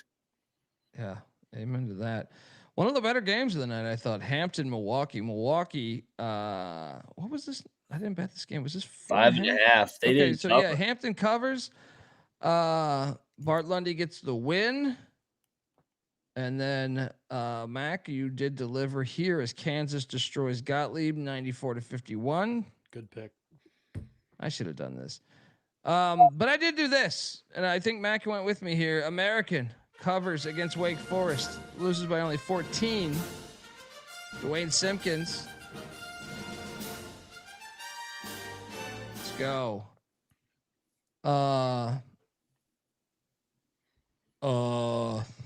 Iowa State, 88. Fairleigh Dickinson, 50. Mac. I don't want to hear your bullshit here. I locked him up. Oh, God. Laid the 35.5. Way to Yeah, go, they barely Otzenberger. covered that. Unbelievable. Otzenberger comes Unfucking home for me. Yeah. Did what's his face play for didn't- Iowa State? I didn't watch any I of didn't this watch fucking this. I game. just saw the score. I Yeah. saw they were up 26 in the first half. I go, all right, hopefully they don't take their foot off the gas. Taman Lipsy did play. He was yeah. battling an ankle injury in the preseason, so good to see him on the floor. Why did they play him? I don't know. He played 28 minutes. This it is the looks problem with the Iowa State. They're like, nah, we no nights off here. Play through the injury against fucking Fair Dick. Yeah, Lipsy played 25 minutes tonight. You know who was I did not watch this game, but just score monitoring. The Mexicans gave Baylor kind of a hard time for a while. They did. Baylor was down like 15 early, and then they woke up and rallied. But yeah, Baylor did not look good early. And then I think we can address this one in similar vein with Bethune and Boise. No Limit Records. Look, if you can run a record label, you can run a goddamn basketball team. All right? Because New Orleans, the fucking Privateers who were on the take last year, walk on in to your Big 12, Bienick, his Big 12 over there. Yeah, They Big say 12 Jamie Mac, Dixon. not Yeah, Big 12 I know, but me and Bienick like to ruffle his feathers. Right? Maybe New Orleans could be Florida. I mean, 22-point spread, whatever the fuck it was. They walk in there with Jamie Dixon and his slick back hair, talking his big talk, and New Orleans 78, TCU 74. What a win for the No Limit Soldiers! Oh my TCU god, dressed this up too. yes, They finished the game on a 20-4 run. Oh my god, This almost was like the worst collapse ever. TCU was a wide open 3 to win the game. Like New Orleans fucking choked. They're up 20 with 7 minutes left. It was 74-54. Hilarious, dude. That's a bad loss by TCU. I didn't have this one on the radar. I scrambled to get this on the TV. I was Amy like, whoa. Like I did take New Orleans in the points. I want that on the record, but I didn't think they'd be up double digits. Fun fact about this game too: TCU's largest lead, 4-2. Yeah, that's a bad loss. Maybe wire to wire, pretty much. Maybe they're not going to overachieve like we think. Dude, I retweeted New Orleans' game picture that they posted on their social media account, and a lot of TCU fans follow me for baseball stuff, right? And one of their bigger social media personalities, his tag is literally Frog Preacher. It's like JD Plunkett of Lupton Beers. They're big TCU fans. So I retweeted New Orleans game photo, final score, and he goes, comment under New Orleans' photo, thank you for contributing to the Jamie Dixon fire fund or something like that. Yeah, easy. I mean, so he got them to the tournament. I mean, he got him to the tournament 4 straight years. That is the state Kurt of Thomas affairs down there in Fort Worth. I wish I would have bet that. I should have had the balls to bet that. But I'm on privateer watch in this Southland. All right, I'm on privateer watch. When we previewed them, they were the wild card team in that league. We didn't really know what's about shit coming in hot. And we didn't even mention the Master P thing, I don't think. Yeah. You guys got to stay up with your rap, with your rap, your hip hop rap news. All right. Yeah, I am in hip opera. Your hip opera. I am covering the wrong sport if I don't listen to rap and hip hop. So. Hey, TCU has St. Francis next. All these, somebody. Phoenix, like all these criminals speaking into the microphone. No, so they've got a Wake Forest transfer on the roster and Churchill Abbas for New Orleans, and he barely played, so it wasn't even a big contributor for him. So yeah, well, tough for TCU. TCU's got St. Francis on Thursday. St. Francis for a half actually really fucked with me. I bet Lipscomb. That was a horrible play. Yeah. Oh my God, Byington. Is Diego Pavia playing point for you? What the fuck is this? Dude, Vanderbilt's just a wagon and everything. 105-61. Terrible play. St. Louis drilled SEMO. We should have bet that. I knew we should have bet that. Vandy ran an 8-man rotation in that one too. How about I said Detroit Mercy was live on the money line. How do you lose to UIC by fucking 20? Like what? That was bad. I'll take some responsibility for that too. No, thank you. God damn it, sitting over there. Your hip hop slander. All right. Yeah. I mean, shit, another one where I would have thought the defense would have been a little bit better than to give up 91 to UIC. Yeah, not good. Alabama wins by 29 against North Dakota. What was that line? Did they cover? Bama didn't cover. 32 or something. Yeah. Your boy picked the Fighting Sioux. Fucking yeah. They took their foot off the gas. Gary K's great comment here. TCU should stop scheduling Southland teams. Who got them before? Northwest right. got them like 4 years ago when Miles and Ball. I remember that. And Arkansas Pine Bluff threatened them the night before or whatever. Yeah. They had two true scares that year. And then they went to the round of 32. So TCU fans, don't fire Jamie Dixon yet. It's a good coach. Shout out to Cosmo. It says, what's the over under on how many beers I had today? Actually, I laid off the beers. It's more of the vodka. Also had some Baileys and coffee. Only one beer. He set the over under at 12.5. So way. Well, more. if you're doing cocktails, it's different. All right. And if you are going to get into hip opera, may I recommend a group called the Alcoholics? It's less cows on the Papa Dundee over there. You gotta have a couple of brewskis. Fucking keep us up, keep us awake. I mean, we're all gonna be dead. I hate these people sitting over there judging you. God damn it, we're gonna be dead. We're sitting on a rock that spins around. You fucking morons. You're sitting there. You're sitting there getting all heated, trying to tell you how to live your life when you're on a floating fucking rock going around the fucking planet. I hate those motherfuckers that talk like that. Let the guy wear his sunglasses at night, all right? Yeah, why not? With this goddamn quilt in the background, all right? Get that shit out together. Fucking 2:14 in the morning. There's 300 people watching live right now. Sitting over here breaking down UIC flame basketball for you pricks, all right? I don't even know if you had a negative connotation with that. I like to make things up in my head.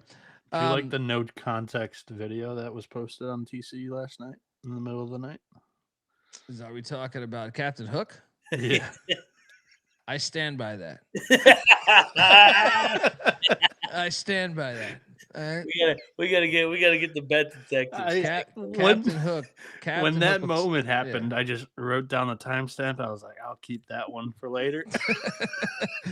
I didn't necessarily remember all of the conversation, but when I saw it, I go, yeah, it sounds like something I'd say. It sounds like I stand by Captain Hook.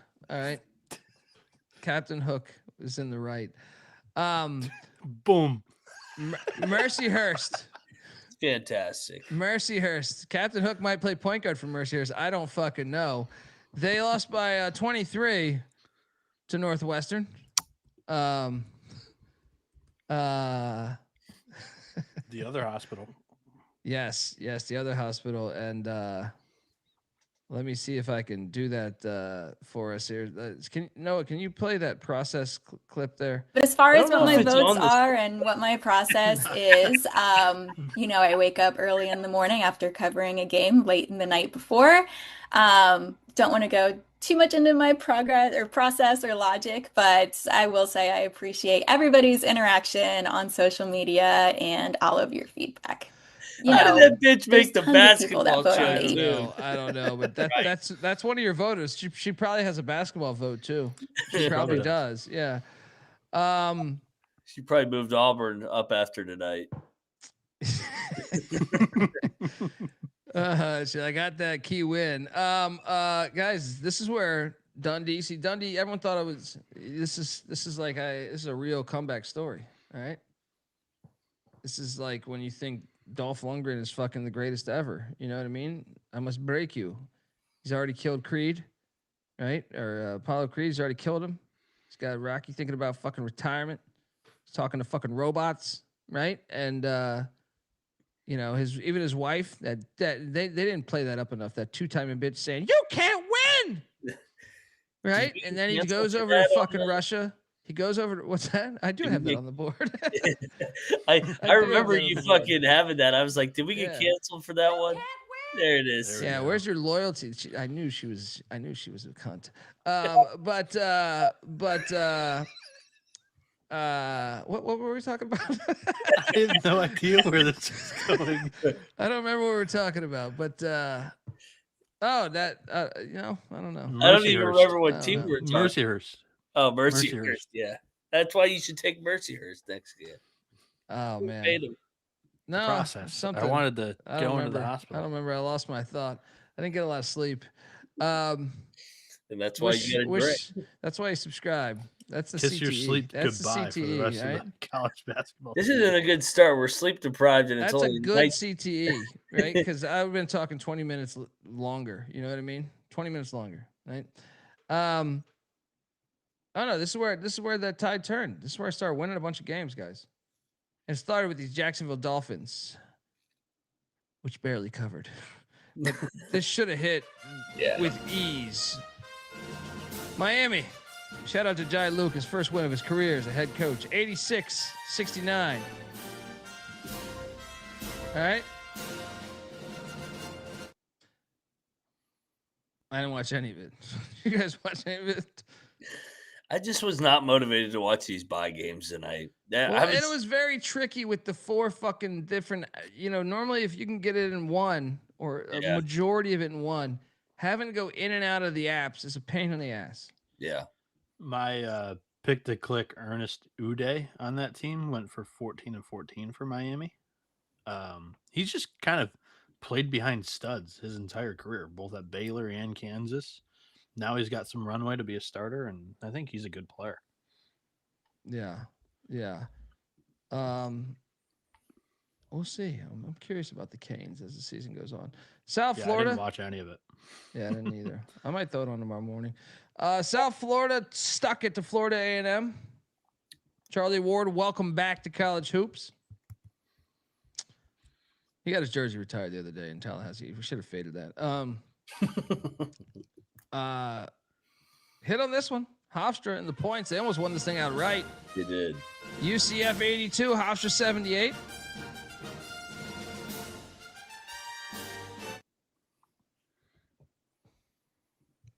What do you think about this Johnny Dawkins team in your Big 12, Mac? These newcomers suck. Well, Utah that's a good sucks. thing for you guys. Colorado sucks. We're going to get to those guys. I mean, Jesus. Yeah, I'm not high on this UCF team either. Colby, flashback like 13 months, and I remember the conversation being there's no off days in this league. There's no off days. And now they have off days and they don't like these newcomers. He excludes BYU and Arizona. Yeah. Good. And God, Houston. This guy over here. There's more duds than good ones. Houston? Yeah, Houston's good. Not tonight. Final 4 and Houston, 2 regular season champions. Who lost to East Carolina in their final year in the AAC? Houston made the national championship because they played in the Big 12. They had to go through the process. They ran through that. They came into that conference and ran through it like iron sharp iron. There you go. Thank you. I was going for a Commando reference and I was fucking up. I can't do anything right now. I can't fucking talk. I'll lose my place. But Ole Miss delivered Sela, or delivered. Sure. They won by 30. Why not? It was like they gave birth, right, to a shitty basketball team. They won by 30 against Sela. Yeah. Probably should have bet that. What was that line? Like 23, 22. I don't know. Beard's weird in the bye games. Usually doesn't run it up. Boys, AJ Storr, he might be a big player for Ole Miss this year. He was on the ball a lot for this game. He'll probably transfer. Yeah. 18, 6 and 4, no turnovers for Storr there. Oh, you're playing Sela. Yeah, you should be benched if you have a turnover. Bienick, I want to give you the floor here. Oh, let's go. I know where we're going. Michigan scored 1,000 points tonight. Holy shit. I had this on for a half. I was like, good God. Dude, it was a train wreck. Like, they were standing on the tracks. Holy shit. And Yaxel didn't even start, by the way. He was wearing a big-ass wrap on his hand.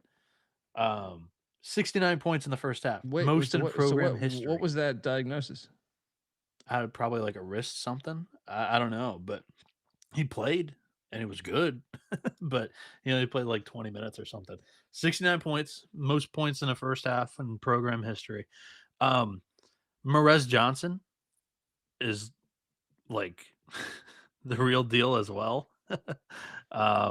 This was over the second attempt. Like within like 30 seconds, I was like, good. So God. Oakland was hanging the first 4 minutes.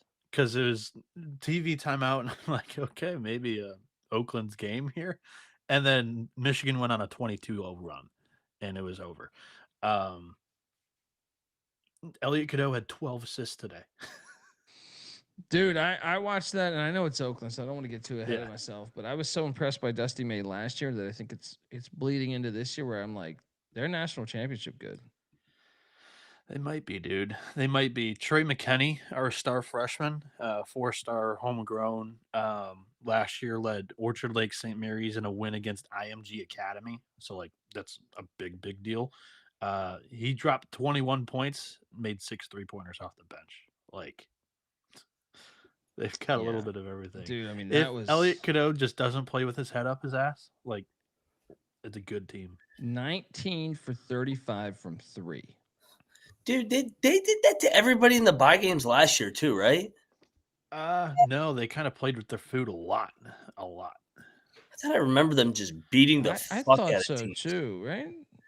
No, I think they played with their food against like what, Eastern or Central. Sure, or something? maybe they played with their food against lower tier Big Ten teams because they did run it up early on a lot of non-conference opponents last year. I guess. I'm such a sucker for Campy in these big games.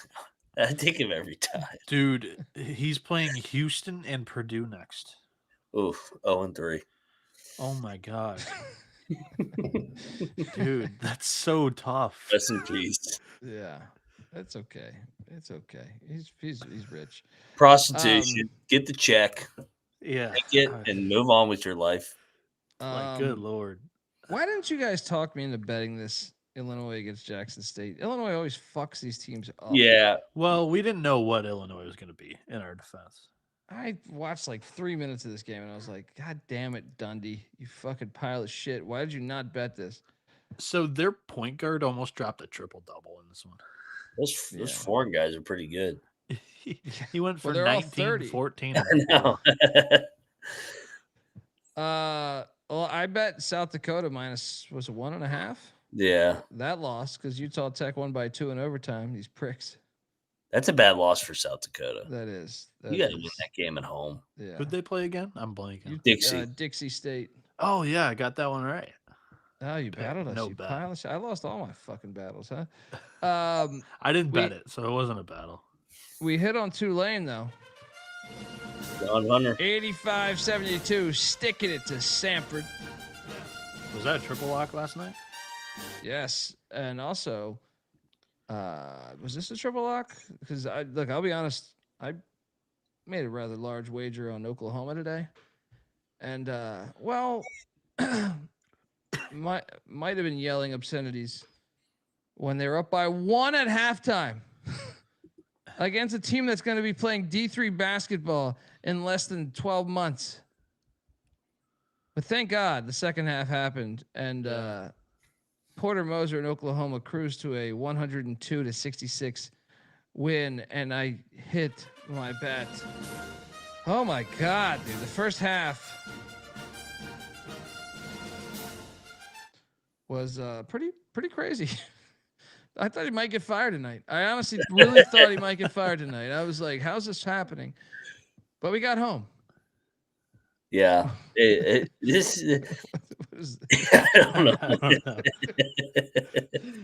What up, Ike? I miss you, brother. I hope you're good. Although that comment, I don't know about that comment. I don't know what's going on with that comment. Look, hold on. I didn't recognize the username because hang on. Our streaming platform. I'm just here to bring diversity to this set here. Give it the kind of white man's perspective on things. Point guard position. Our streaming platforms changed all the names for whatever reason, and now it's just the tags. They were like a hobo on a ham sandwich. They were going hard. I did not recognize this username. I was like, "What is this?" Yeah. That was be you, brother. Be you. Ew. Colorado State. I would have loved to have been a fly on the wall in that halftime speech for whatever it's worth for Oklahoma, because they outscored St. Francis 52-22 in the second half, and also Nigel Pack took 9 threes and only hit 4 of them, so maybe that could have been a source of frustration. I keep forgetting he's in college basketball still. Yeah. Colorado State stuck it to Incarnate Word by 30. Didn't bet that, but would have got it wrong had I bet it. Yeah.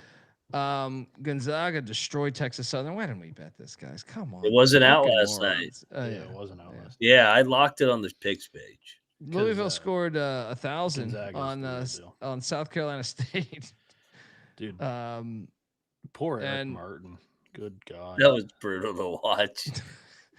A nice hit. You guys swayed my pick from Colorado to Montana State, but I didn't bet it. Dude, Matt you called guys money bet line it. and almost got it. Yeah, Colorado wins 84-78 as Patrick McMahon for Montana State is a big game. Nice play there. How about Towson sticking it to the Greyhounds in that late night Maryland game? And then, all right, we got to talk a lot about this. Hawaii. Not Pacific, the Rainbow Warriors. Hawaii Pacific. Not the Rainbow Warriors. Hawaii Pacific, what sounds like an insurance company in fucking Hawaii. That's why I recommend Hawaii Pacific Insurance. When my house burnt down, I needed Hawaii Pacific, right? Sounds like a Liberty Mutual commercial. This is crazy. I can't believe this is real. Hawaii Pacific takes it to Boise. Yeah. Hey, Mountain West. And honestly, like, Boise didn't play, like, yes, they lost the game, but there's nothing in the box score, because again, only a sicko is watching this game. Nothing in the box score points to, like, oh shit, yeah, this is why Boise lost. Hawaii Pacific just shot it really well tonight. You want good news? It doesn't count against a resume. It doesn't. That is good news. Yeah. It does not go on the team sheet. It doesn't go on your NCAA tournament resume. But you're telling me if you're a bubble team and you're not having a conversation being like, this insurance company came and beat them in fucking Boise. I would be. I can see Bubba Cunningham saying it right now. Yeah, right? yeah. I would be very disappointed if it wasn't considered, because this. Yeah, I agree. I agree. I'm on Bubba's side on this one. Yeah. Good Lord. I did not expect Hawaii Pacific to get a game ball tonight, but I think we're gonna have to. Yeah, they shot 60% from inside the arc and 35% from outside of it. So good God. And then they shot it very well. Bienick, we tried to bring you along. Now, this almost backfired on us, but it was the right fucking side, because this thing was like a 2-point game with 4 minutes left. San Jose State does cover against the Utes. Got a little sweaty down the final. Dogs were barking late, man. Final minute, yeah. Final minute got a little bit sweaty. Tim Miles brings it home for us. I came away rather impressed with San Jose State despite that loss. I know Utah's not something to write home about, but I think San Jose State might be decent in the Mountain West this year. Got to fix some things on the defensive side of the ball, but I'm buying in. Also, I'm not sure how we got there because I was doing the football show, but South Dakota State did hit for us against Merrimack by 9.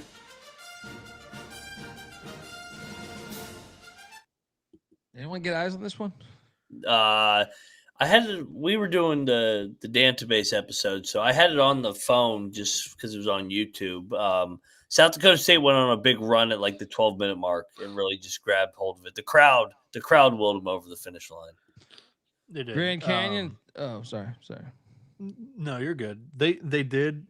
I had it on TV, but honestly, like, my eyes, I guess, were not watching this one a ton. Merrimack doesn't have a whole lot of guys. That was my takeaway. They are also another team that's pretty short on the bench. But yeah, like Max said, South Dakota State kind of went on a run the final 10 minutes of that game. They were trailing, they were losing, and then they were able to cover. So shout out to them for that. Shout out to Grand Canyon for destroying IPFW. And then I thought we were going to hit on this. BYU, shout out to Kevin Willard and Villanova as they battle back and make this a game. Actually took the lead. Actually, at 52, maybe 53, 54 points. They took the lead before BYU. That was a BYU crowd, as we kind of highlighted. 71-66, BYU wins. We do not cover. We lose money. I'm very curious your guys' thoughts about this game because I feel like I could dissect the Arizona-Florida game better because I had to do the football show. I had this on. This was on the main fucking TV, but I can't. I don't think it's fair for me to give a full-on opinion. I know, Mac, you were doing the football show with me. Yeah. First half, this was pre-football show. I was very impressed with BYU. Second half, something had to happen, but I just didn't get for Nova to come take the lead. I don't know what it was, but Bienick, did you watch this entire game? Yes, I did. So Villanova attempted to muck this game up pretty good. If you watched both games tonight, you watched Florida, Arizona, you're coming out of that thing saying that was a super entertaining game, very fast. Both teams really like to run, and it was honestly really good basketball. This one, it was sloppy early, in my opinion, and that's going to happen with Villanova. They got a true freshman point guard in Caden Lewis, who didn't necessarily have his best game tonight. The best player on the floor so a lot of people are going to talk about Debanza, and he had a great game. He went for 21, 6, and 3 with no turnovers. Best player on the floor tonight was Keita. Dude was insane. Defensively, offensively. Last year, he really turned the corner. He turned the season around. Yeah, he did. He was such a force. Last year, really good on the court, plus off the court, they were negative. BYU was when he wasn't playing.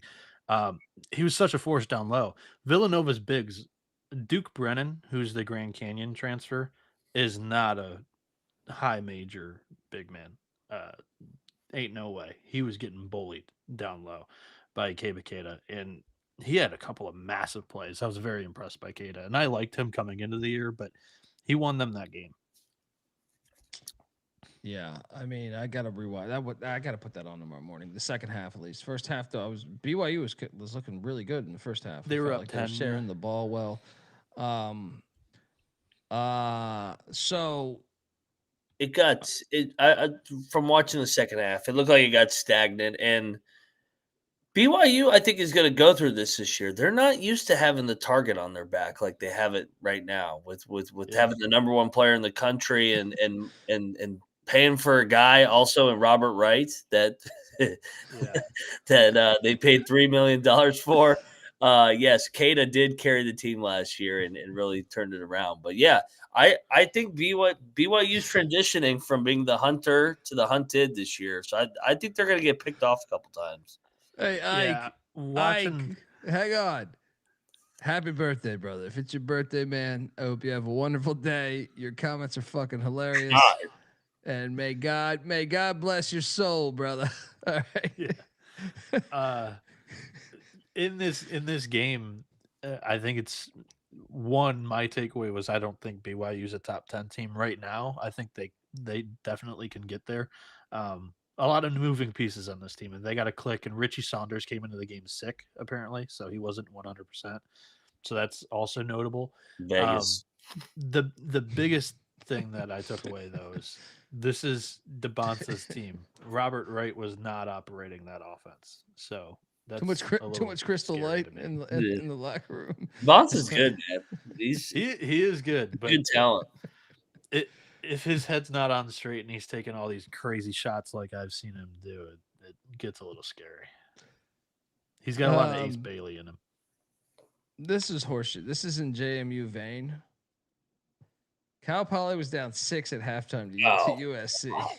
Hey, speaking of JMU, real quick. Sorry. Bryce Lindsey, the James Madison transfer for Villanova, best player for their team. Yeah.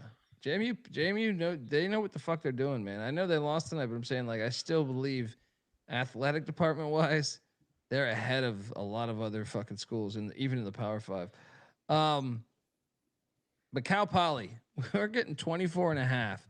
They're down 6 at halftime. Bienick. I mean, the money line's in play. We're sitting over here. Me and Mac are sharing text messages. Oh my God, what are these fucking idiots? Mustangs are the greatest fucking. I swear, these people in Vegas don't know what the fuck they're doing. I want it known. I like Cal Poly, but yeah, my pick was USC. Dude, I don't know what the fuck happened in the final 10 minutes of this game, but this is impressive that they could blow this game.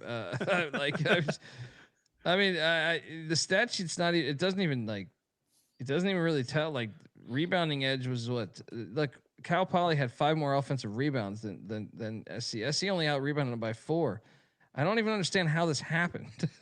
You know what I mean? Like, I look at the stat sheet, I'm just like, no, it looks like a fairly. I mean, I guess Cal Poly turned the ball over 22 times, so that's probably the reason. But and they had 4 guys foul out. Yeah. So once you got deep on that bench, but it's okay because we made up for it. USC had 43 free throws. Yeah. Horse shit. That's we made up for it, Bienick. Me and you specifically. We tried to bring USC also, by the way. It could have been worse. They only made 27 of those 40, 64% from the line. That's a Musselman team, though. Let's talk about this one. Yeah, because we tried to bring this McIntyre guy into this, right? Yeah. He said, "I'm too cool for school. My goddamn sunglasses on. My I took the points. I locked the points." He did lock the points, but I did him dirty on that clip. Yeah. I haven't even seen the clip yet. I just remember last night where me and you were bullish on this. We're like, dude, Idaho is live. This is the battle of the Palouse. Best money line play of the night. You guys were happy like Peter Pan, and my tennis went up. I was like, I don't know. I'm too happy right now. Idaho, the Vandals, money line. In Pullman, 83-81. It got a little dicey. It did not need to get this dicey down the stretch. Do you guys see my text? Dude, we're sitting here. We had just done the football show, but I mean, I had this on the TV right next to me right now, and I was just like, no way. There's just no way they're in the spot. They were up 16 with 5 minutes to go in the game, and I texted the guys, "Hey, I'm making the clip for the Idaho money line. If they blow the game, that is the reason why." And holy shit, there's 1 second sitting on the clock in Washington State's at the free throw line.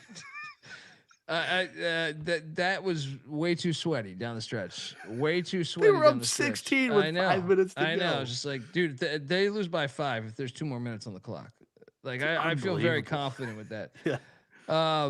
But I do think like the like what Max says, the asshole got really tight at the end. So like if you would have added 5 minutes, I think Idaho would have played free, and then the final 3 minutes or so. maybe. Them in New Orleans, it was like the same thing. They both were like the game. Dude, New Orleans was worse. Yeah. The Crack House was rocking tonight. Now they're part of the WCC. Yeah. It's always rocking though. Like that's a tough place to go in and win, which is what I was trying to get the Mac there. Denver got the cover by I think 1.5 points. Yep. Barely. That was that Idaho Denver was where the cocktail napkin really shined. It was back-to-back games. Hit on all 3 of those bets: the Idaho spread, money line, and then the Denver spread. 5-2 for the cocktail napkin tonight. Good night. There we go. I want to just appreciate my final play of the night that brought me home a good amount of money. And it ended. It's weird. This is coming before. I thought it was one of the last games to end. So I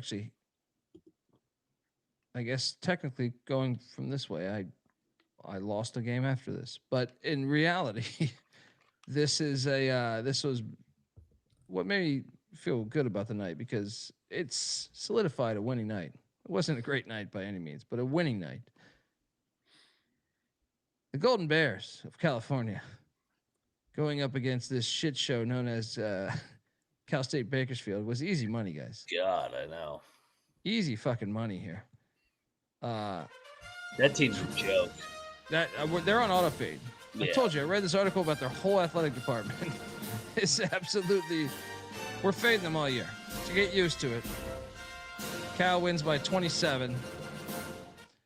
Didn't watch any of it. But it was on ACC Plus or some shit. You know what I mean? You got to go all the way around. ACC Network Extra. Frank in the chat's advocating for a Denver money line play against Washington on Thursday because they stay in Seattle. Denver's not bad. They are not bad. I do think that Washington's pretty good this year, though. Yeah, I also want an apology from you guys for Kent State. You guys gave me Kent State lemon, and then you guys doubled it up with the St. Thomas lemon because I was a little reluctant because I bet this exact game a year ago and ate a pile of shit. Well, it happened again, as Randy Bennett says, "Fuck you, you little Minnesota twerps." Fucking Frank Viola can go fuck himself. This is my second hat tip of the night. Shout out to Randy Bennett. I mean, rebuilding the damn thing again. Dude, yeah. I'm not betting like against a 30-point win, dude. I'm not doing that again. I'm like, oh, they're replacing everybody. Tommy's got all this returning production. Just take a shit on my face. Yeah. Paulius Morauskas said it last night. He's an Arizona transfer. He goes for 17, 8, and 5.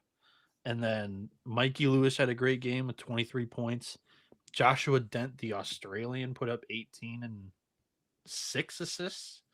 Jesus, they've got 2 point guards and then a big man who can dish it too. That's dangerous. All right. So Baptist took down Upstate by 12. I think they covered. And dude, I should have bet Eastern Washington because they only lost by 6 in Westwood. What was that line? Like 20, 26 or something? That was a ridiculous line. Yeah. Yeah. UCLA. Mick Cronin just had a quote just saying he's going to fire himself. Jeez. We should have bet Washington. He's already pulling that stuff this year. Yeah. That's incredible. We should have bet. I mean, I picked Washington correctly, but should have bet Washington because they won by 1,000 against Pine Bluff. Yeah. Good God. All right, let's get to the game balls because we got to Donovan talk Dent games. went for 21, 9, and 4. Game balls. Who wants to start? Who's your batter? Hawaii Pacific. There's a low hanging fruit tonight. Hawaii Pacific. I'll go New Orleans. Hawaii Pacific number 1. New Orleans number 2. Mac, you got a 3? For number 3, let's go. We're gonna do 7 tonight. 7 game balls. All right. Oh, Arizona. Yeah, I would like just Koa Pete. Just his face on a game ball. Yeah, Koa Pete in Arizona, man. They beat the defending national champs on opening night. That was a hell of a win for that fan base. Yeah. I will go to the likes of anytime you beat a rival. Give me the Boston Terriers for a game ball. Sticking it to Northeastern. One of my favorite. This is how you know the real from the fake. A, if they watch, but B, I think you can make a case this was the best game of the whole fucking night. It was. I'm gonna go Florida, Arizona, but I think it's very rare for the best game Patty of C? opening tonight to really deliver, and it did. Is that Patty C? You want these? No. Yeah. I'll go Idaho. These contests Idaho game. Talk about rivals and that's a good one. As well. That is a good one. I probably should have led it with that one to tell you the truth, but then the Northeastern one would have been my second one. But I will give another one to the Troy Trojans. How about that? Yeah, that's a good one. Yeah. Mac, where are you going? You want a deep sea dive in here? Oh, yeah. Dixie State gets a game ball. They were 0-14 on the road last year. Yeah, shout out Nick. Yeah, Nick with a great stat, and I forgot about that. And they go in there, and they beat South Dakota, who was good at home last year. The Coyotes were like automatic at home last year, so that's a hell of a win for Dixie State. That is true. Is there one game ball left? Sure, fire away. High Point. Oh, yeah. Obliteration. That's a good point. I wanted to forget about that. Good point. All right, folks. I want to tell you, the college basketball experience is brought to you by mybookie.ag. MyBookie is your place to bet on basketball, and everything else. Their prop bet are second to none. Their motto is bet on anything, anywhere, anytime. You can easily deposit, get lightning fast payouts using crypto. Head on over to mybookie.ag, and when you do use our promo code, that is TCESGPN, for 100% bet back bonus up to $500 for new customers. That's mybookie.ag. Promo code TCESGPN. And we're also brought to you by No Vig. No Vig is America's #1 sports prediction market. With Novig, you're getting the best prices because they are an exchange. You just know that. Novig is available in 35 plus different states. Download the Novig app. Get $50 when you spend $5 if you use our promo code SGPN. So get in on the action with Novig. Promo code SGPN. All right. We're finally here. 2 hours and 10 minutes of talk. We get a lot of people bitching about that. And this is where I remind you, if you're new to the fucking show. Yeah. Exactly. This is where I remind you, if you're new to the show, Noah edits a trims version. Because here's the thing. We like talking about the sport. We love the sport. If you can't tell, you have to love the sport. If you're going to do fucking, I don't even know how many days. Plus, but we go live every single day until April fucking 5th or something. Plus, I think this night is the biggest learning night of the year. It's the first time you see all these teams. Specifically this season too, man. And there's so many fucking games. Yeah. So it's like the first look at all these teams. Yeah. You guys are being very kind. That's not going to change. We've gotten like 55 1-stars over the past 5 years. So to change the format, they're talking about that's never going to happen. It's the number one comment on a 1-star. It is. Yeah. And I appreciate them wasting their time. I like this comment from Capper. Yeah. Yeah. You guys are being very politically. You guys are being very politically correct tonight and trying to massage the new viewer. If you don't like it, go find another fucking channel, jackass. That's my message to them. Fuck you. Shit on the viewer. Yeah. This is a pro Captain Hook podcast. All right. So take that. The show goes on with or without you. Let me tell you. Yeah. And let's start things off with a banger. The first game on the slate. Oh, no. The Aces, the Purple Aces. Little bitch school got rid of their football program. I haven't forgot that. As they head to West Lafayette, Indiana. Take on these Boilermakers. Preseason number 1. Purdue's laying 32.5. Over under a 147.5.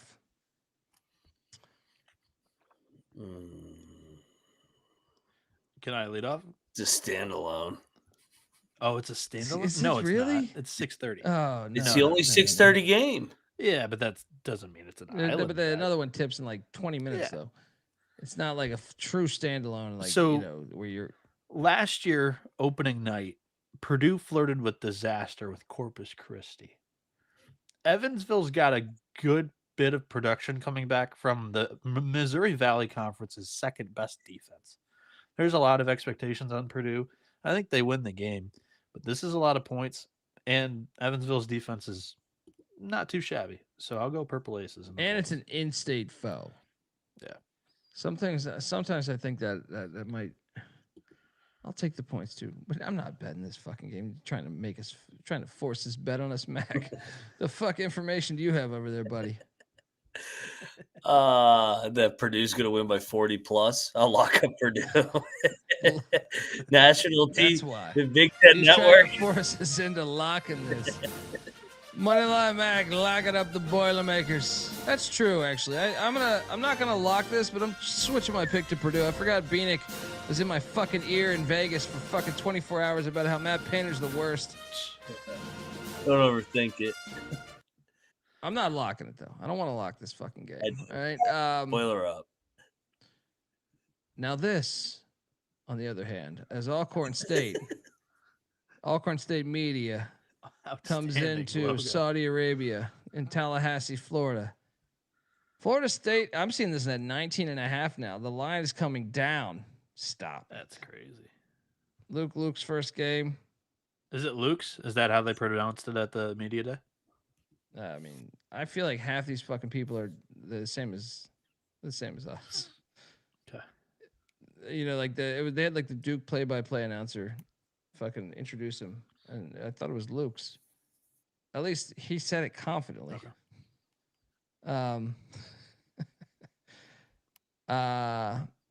Might be locks. I think it's locks. I've heard everyone say this. It's like we're pissing in the wind here.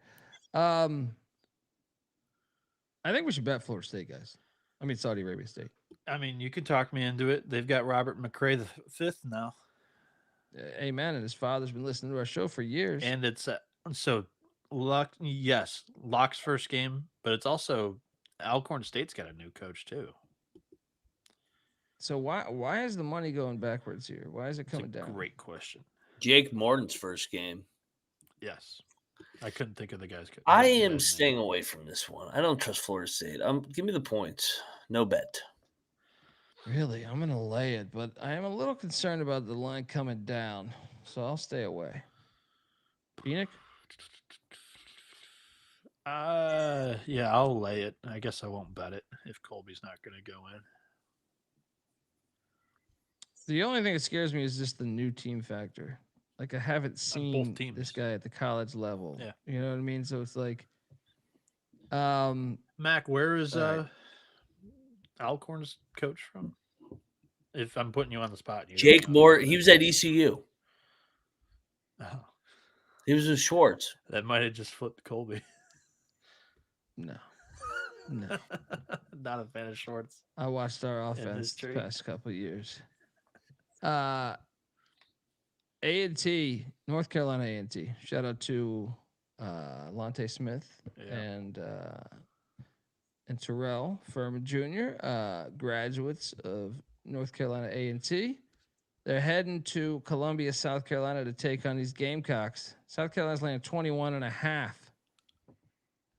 Okay. This is one I can get behind. South Carolina's the Florida State of the SEC. I just want that to be I'm going in. I'm laying 21.5.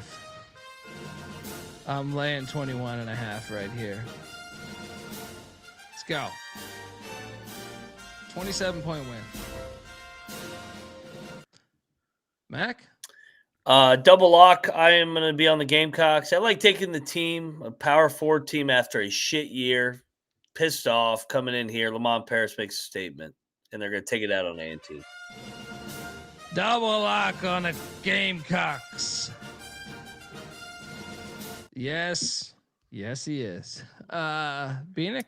I'm going to take the Aggies only because I also fear that, last year they were on the take as well. And you look at a couple of those teams that are in the gambling probe.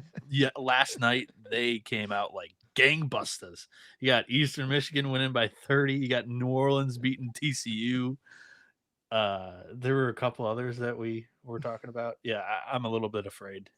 You can't win. That's a good angle, though. All right. Next up, we got the Nazis of Nichols are heading into Rupp Arena. Kentucky's laying 29.5. Has this line moved since I made the slide? No, still 29.5. I'll lay it. I think. You know what? I'm gonna bet this. We should be all over Kentucky. They just got their ass beat in the exhibition game. I was about to say. I was just saying. Blowout. Yeah. Let's go. Lock up these cats. Let's What's up, Bienick? Let's triple lock this because Nichols State's got 9 newcomers to their team. So this is a massive grab bag portal team. They do return 3 seniors that played 20 minutes a game, but I think this might be the best play on the board. The more I think about Let's it. go Kentucky. It's $22 million roster. Triple lock on these cats.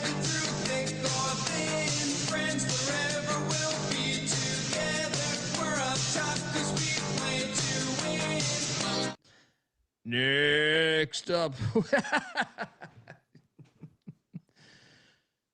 Well. This is a dangerous game. To who? Mike Schwartz has been turning this program around. So he's the head basketball coach of East Carolina. We are hosting Georgia Southern. ECU was like 6.5.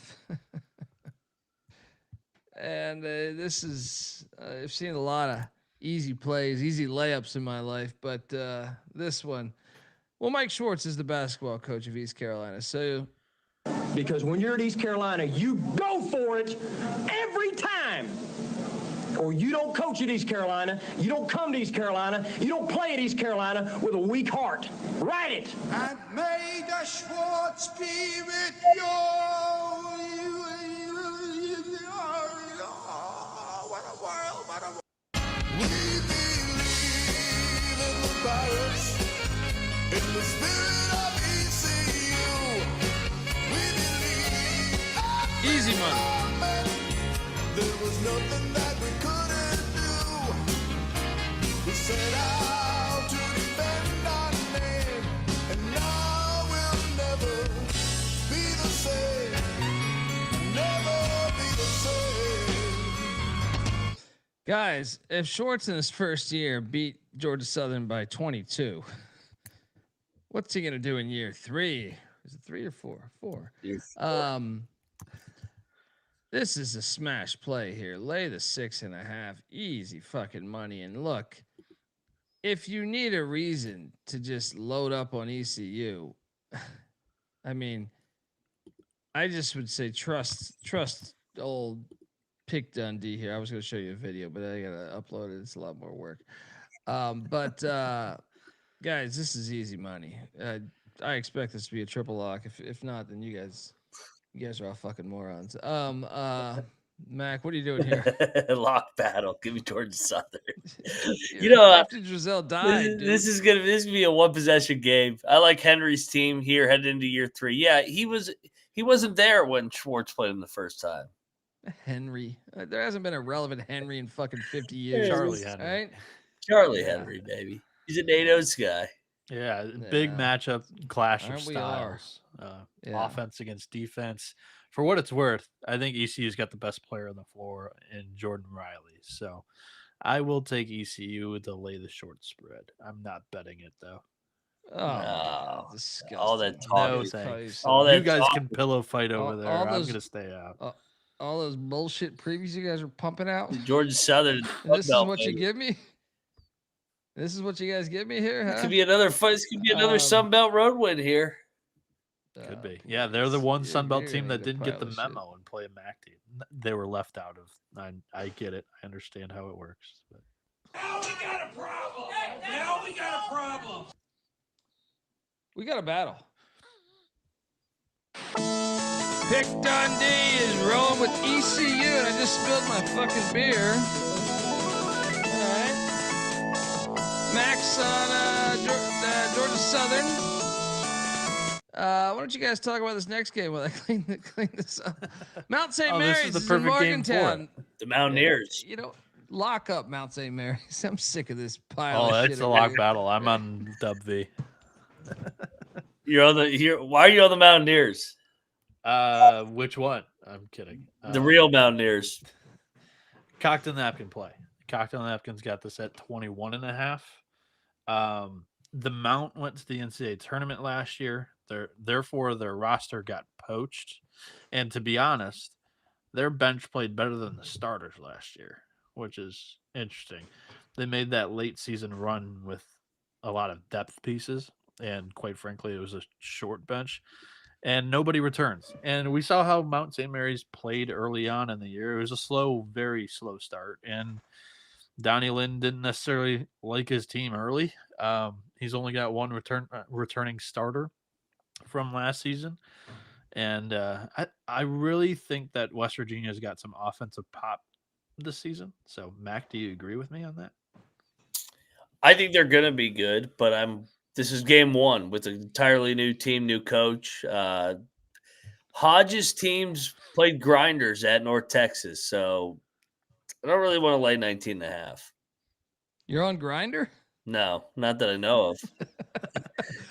That one night when I got roofied and they picked up my phone, they might have I don't know what happened that night. They might have downloaded that app. Is a roster Shades were on. Is a roster with Honor Huff and Trayson Eaglestaff going to play grinders, Mac?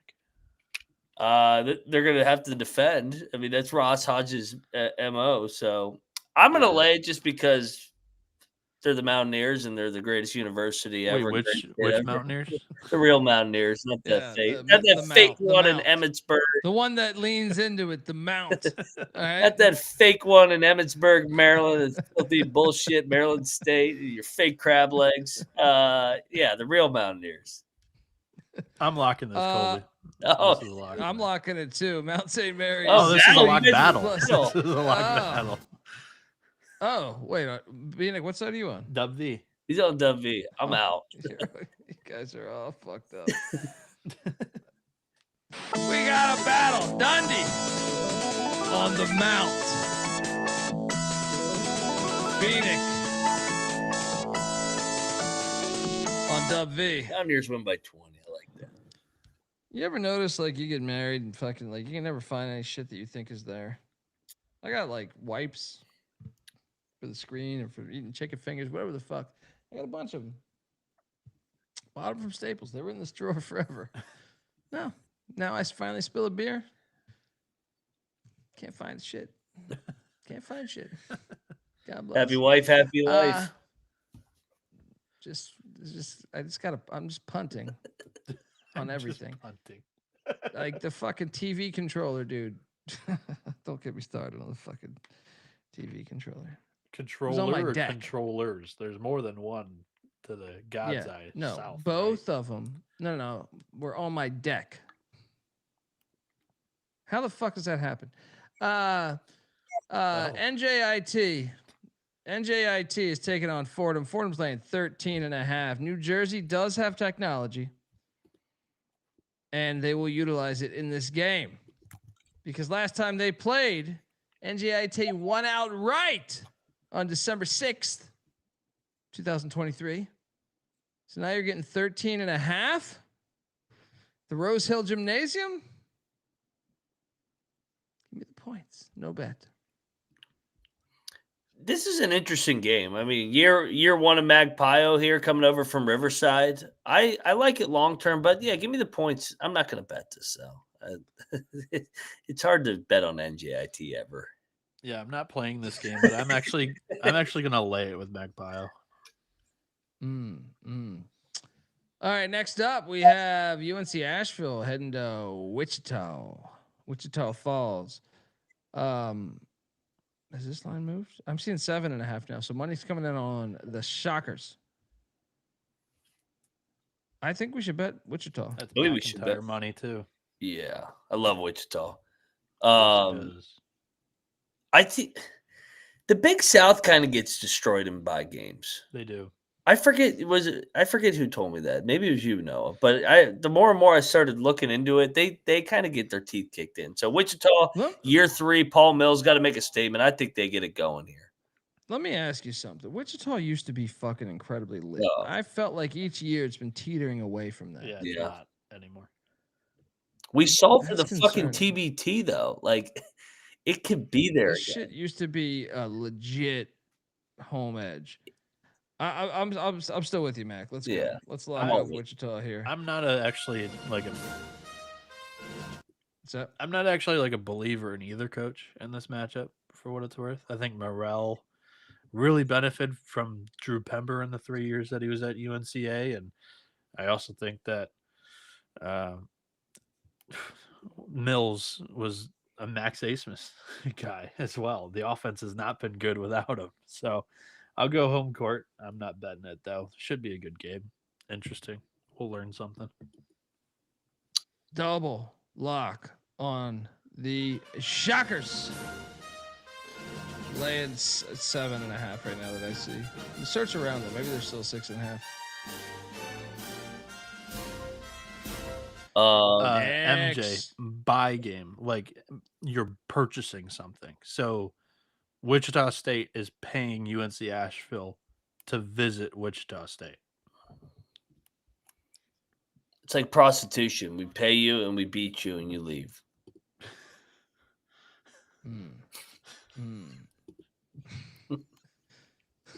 That's what it is. Here's $100,000. See ya. I was deep into the logos that they were talking about, so I did not respond accordingly. Oh, okay. I thought it was bisexual, but No, BUY. okay. I thought you were pandering.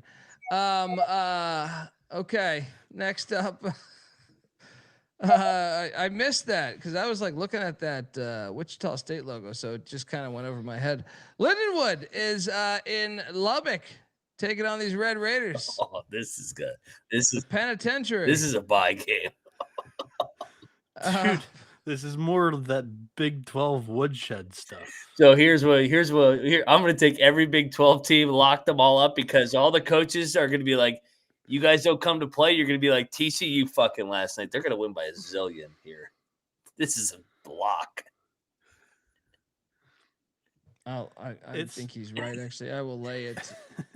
It's a short slate. I'm going to bet Texas Tech because I think they're really good this year.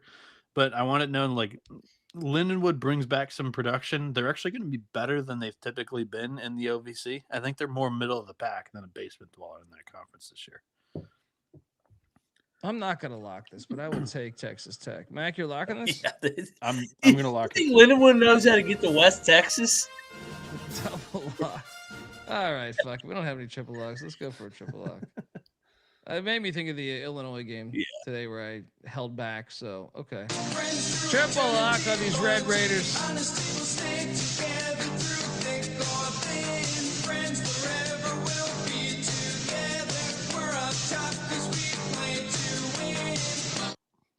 Next up, Greensboro's in Manhattan, Kansas, catching 16.5.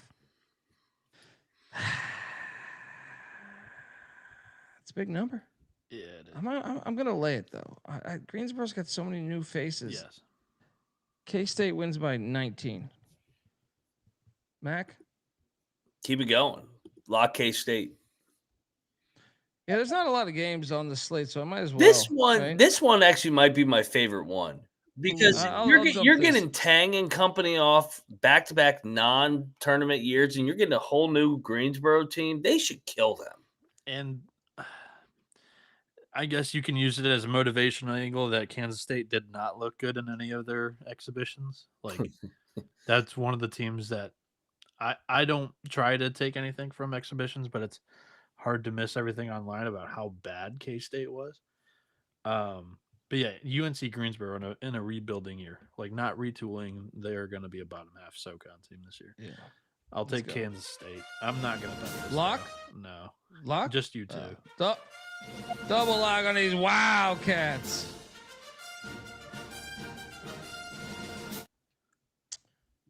Next up, we are going to Stillwater. This is a in-state battle here. Yeah, it is. Oral Roberts catching 19.5. These fucking lines are all terrible. I'll take the points. It's an in-state battle. I know they've been asked, but I'll still take the points. Mac?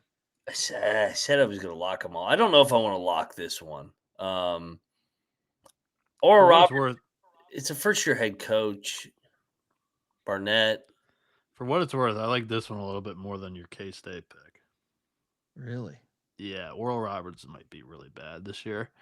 And Oklahoma State's got some talent on the roster, at least. Anthony Roy was lighting it up in the exhibitions as well. He dropped like 35 in one of those games. The Green Bay transfer. Yeah, I know. Yeah. I mean, I like OKC, but they got A&M next. I'll lay it, but I'm not going to bet this one. I'll stay off this one. I'm going to lay with the Pokes. All right.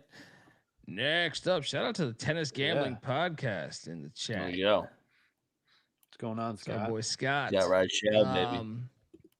Check him out. NBA Gambling Podcast as well. Eastern Illinois is in Valparaiso, Indiana. Hilarious. Valpo is laying 7.5. I'm actually going to lay it here. I think the play is to lay it. I know they're a beacon of absolute shit, but I think that's the play. I'm going to lay it. I think they win by 10.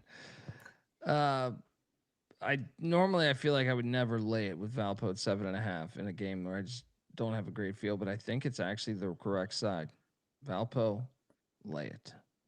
They're off a great year for their standards. But they lose everybody. Yeah.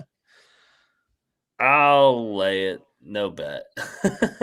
So yeah, Valpo's in a rebuilding year again after a good year with a rebuilding year. I do think that he's a pretty good coach at Valpo. Roger Powell, which he came in from a good coaching tree. I can't remember off the top of my head right now. And Marty Simmons. He's a Mark Few guy. Yeah.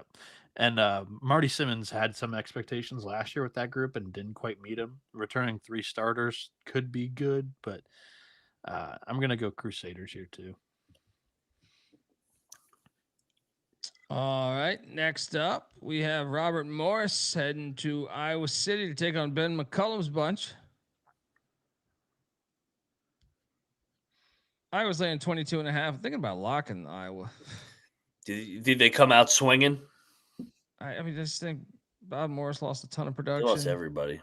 A lot of people, yeah. Let's go in on Iowa. Yeah. Let's go in on Iowa. I could see a new regime. Yeah. Iowa minus 22.5.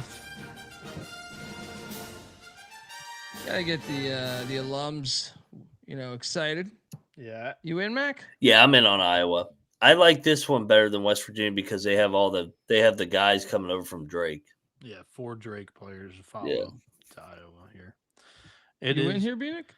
Yeah, I needed a little push here. Iowa is on the cocktail napkin for the beginning of the year here, but there was no edge on the line. I had the exact same number for what it's worth as the books. But yeah, continuity is going to play, and Robert Morris, they have none of it. So I'll take Iowa and Bennett Sturts. We need him to be efficient though, because this tempo, I feel like the books might be set a little bit for not the world's slowest pace in the world. It might be a little bit Frank McCaffrey built in there. So I'm afraid of it, but I'll still lay the 22.5. Welcome to the party, pal. Triple lock on these Hawkeyes. Honesty will stay together through thick or thin. Friends forever will be together. Next up, a big one in Charlotte. You gonna be there? Texas Longhorns. I don't know. I'm not going anywhere anymore. Just sitting around, watching games nonstop, spilling beers. Don't have anything to pick it up. It smells like goddamn Max. Shout out to Morgantown right now. Shout out to Nick too. I totally dropped the ball on this. Alvaro Figueres with Iowa now. He was formerly with Robert Morris, the big Spaniard. That's a big good man. point. Yeah, I remember him. Longhorns, Blue Devils, Charlotte, Duke's laying 8.5. Lay it. Lay it with these Blue Devils. I might bet this just because I want to watch the whole game. But I'm on Duke. Mac, what are you doing here? Did Duke play any other exhibition games besides the Tennessee one? They played UCF. Yeah, they did. With Johnny Dawkins. Yeah. They brought Dawkins back to Durham. Cameron. I'm going to bet Texas. I think Duke wins. I think Duke's going to win, but I could see it being exactly like BYU Villanova tonight. Young team, still trying to figure out their identity. Texas, I think, is an older team. I know it's year one of Sean Miller, but like Kevin Willard, give me the older guys here. Give me Texas. I could see that too, but I'm not. I just fuck Texas. Hey, horns up to cover, horns down to lose a game. Although I fucking hate Duke too. Can both these teams lose? No, fuck both these teams. Yeah, you're a North Carolina resident, so you gotta kiss the baby. Duke didn't reroute the whole goddamn sport. Texas, that bitch that just never. I mean, no matter what you do, she's never gonna be happy. They tried to reroute Court Stormy, right? True. I mean, look, Duke's still terrible, but they're not comparable. Texas detonated the whole fucking sport with their goddamn just bitching and moaning. Oh, we're gonna create Longhorn Network. It's they're the fucking worst. So I'm gonna lay it and lock it with Duke. I think there's a big matchup issue for Texas down low. Relative inexperience down there. for the depth, and Matas Vokititis is the guy that they're looking for to play big minutes at the 5, and I think he's hurt. So Texas has got to figure it out down low. And Cam Boozer had, 24 and 23 in the scrimmage against Tennessee of all teams. I'll lock it. Battle. Let's do battle. I'm in too. Fuck it. I want to watch the whole game, so I'm on the Dukies. We got a battle in Charlotte. Donji, Bienick on them Blue Devils. Max saying hook 'em.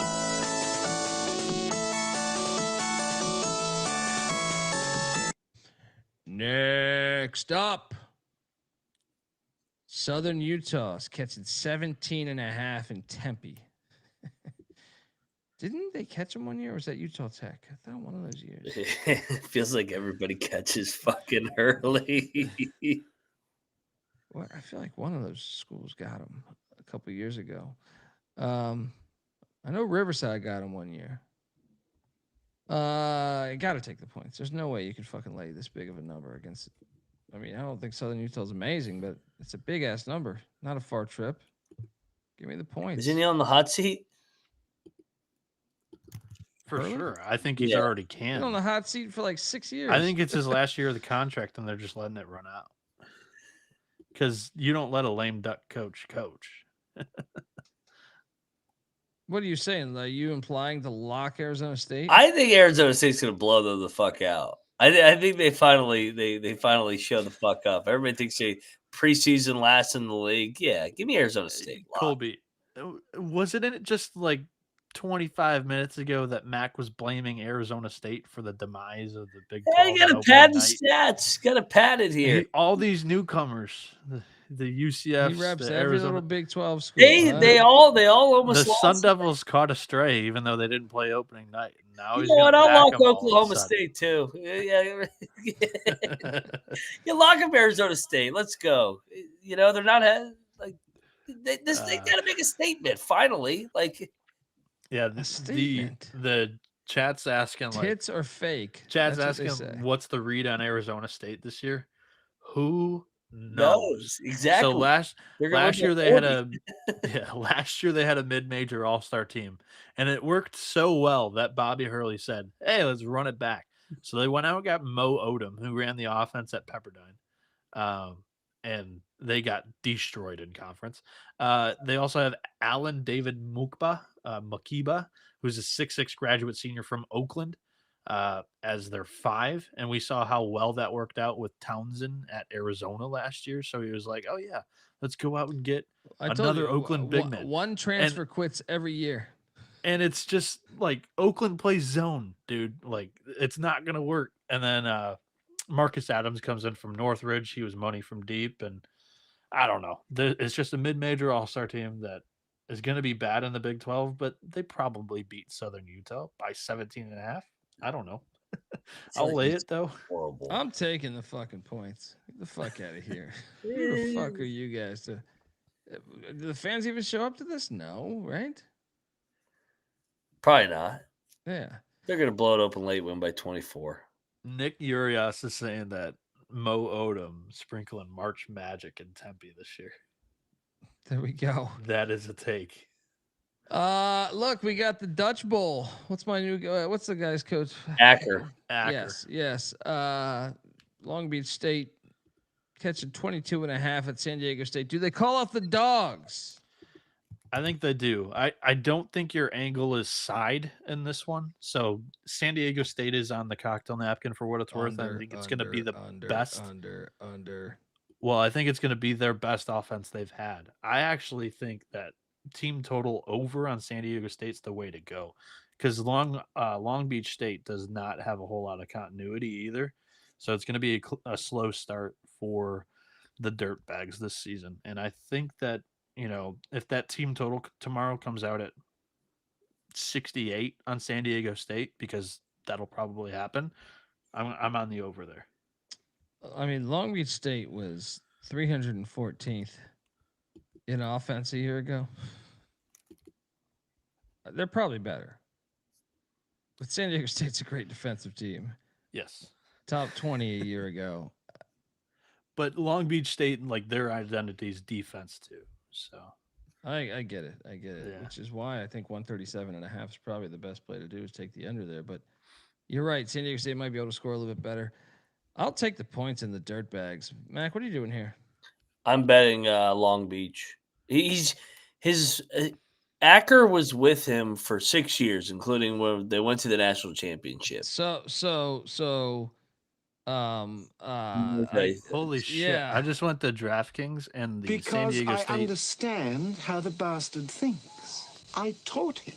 Now I own one. The San Diego State team totals out now. It's 79.5. I undershot it by 10 points. I think this is going to be like a 10-point game. I don't think he's going to. I think it's going to be a very vanilla outburst for San Diego State. I think he's not going to run it up on his guy. He's coming off a 7-25 year. It's going to be pull my starters, work some young guys into the rotation. Dutch knows what he has. Yeah, for sure. I think you're right. But at the same time, you don't have to call off the dogs for the score to be a blowout too. That's my biggest hurdle with that. He knows the number. It's a big number. I'll jump in on these dirt bags. Give me the 22.5. 20-point game. And I'm going to lay it. You know, Magoon Guath is questionable. Why even play?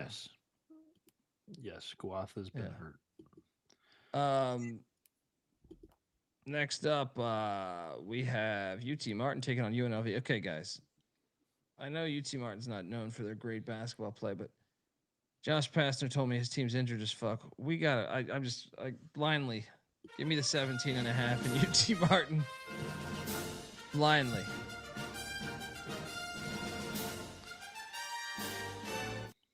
Mac? I not only think that UT Martin is going to cover, I think UT Martin's going to be live on the money line. I like Schulman. I think he's a proven winner here. Pastner sat out the last couple years. Team's banged up. I'm all over UT Martin. I think he's sprinkle on the money line.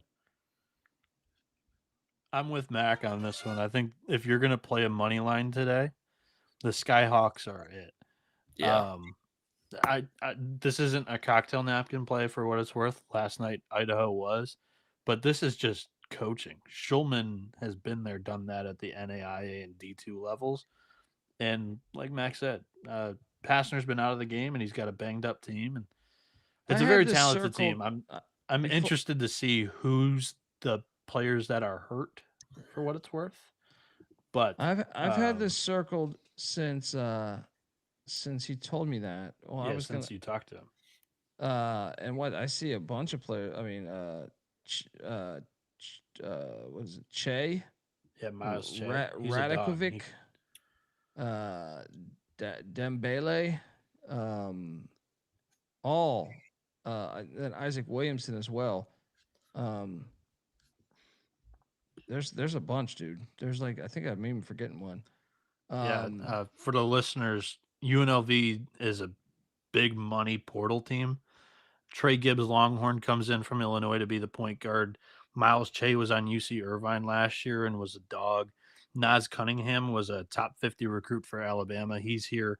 Kamani Hamilton was a star for High Point the last 2 seasons. It's a very good team on paper. It's a variance play. UT Martin's either going to get blown out by 30 or they're going to be live. Triple lock on the Skyhawks.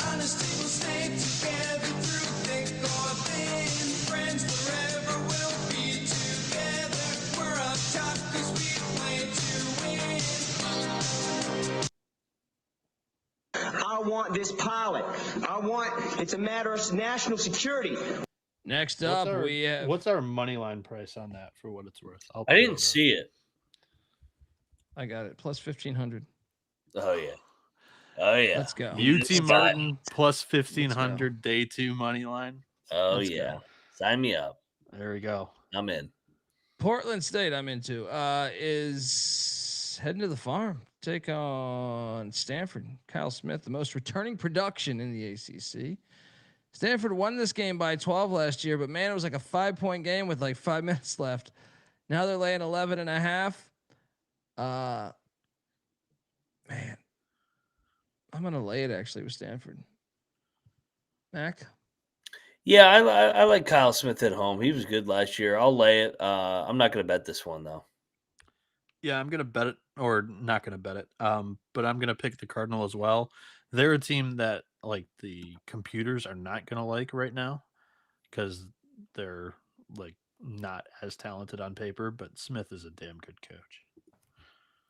And then we get to it. Louisiana Tech is heading to the Lawler Event Center, the Bat Cave, to take on Steve Alford and the Nevada Wolfpack. Nevada laying 8.5. Please. This is the play, guys. We did the peyote again.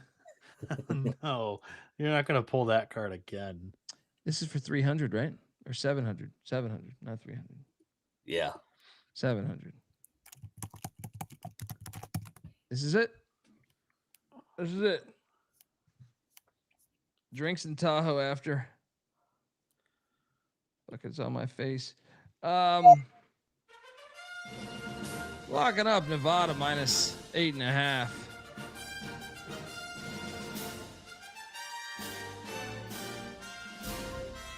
Mac? Cosign. I like Nevada big here. Disappointing year last year, but they were good in the non-con. Louisiana Tech going out to Reno. I think they get beat down here. Bienick? So I'm going to disagree with you guys. I like Louisiana Tech. You love it. You got a soft spot for Louisiana Tech. Well, this roster is a disaster for the Bulldogs this year too, and I'm not betting it. But I don't love what Nevada's got going on over there either. They have no money to spend. A coach going for a 700 win? I mean, well, he'll get the win. Is he going to cover?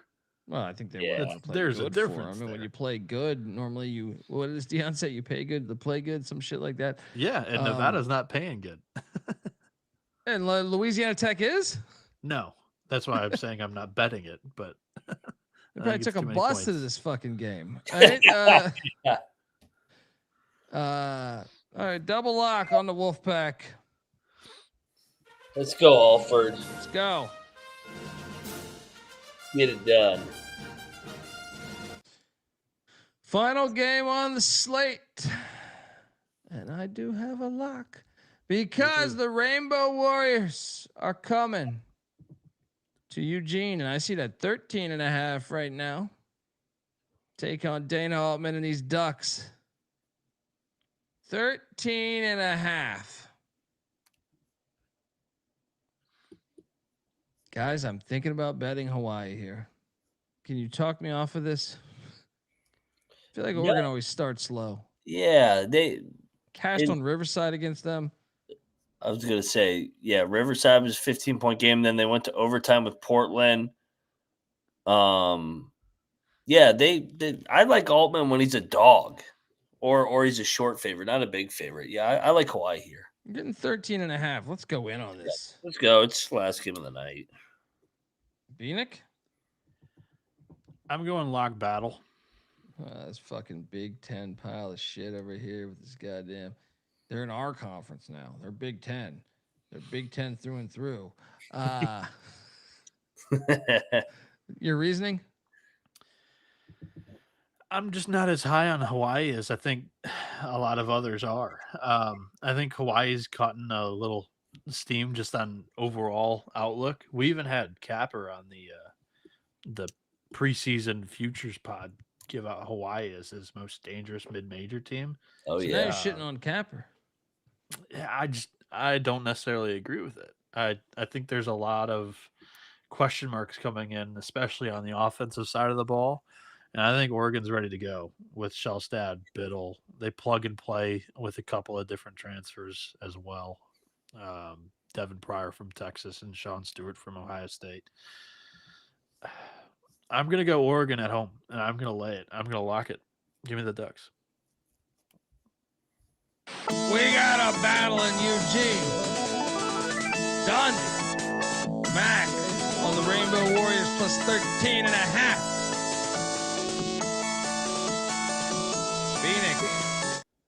There's Big Ten Ducks. All right, that's our show. We got our best plays.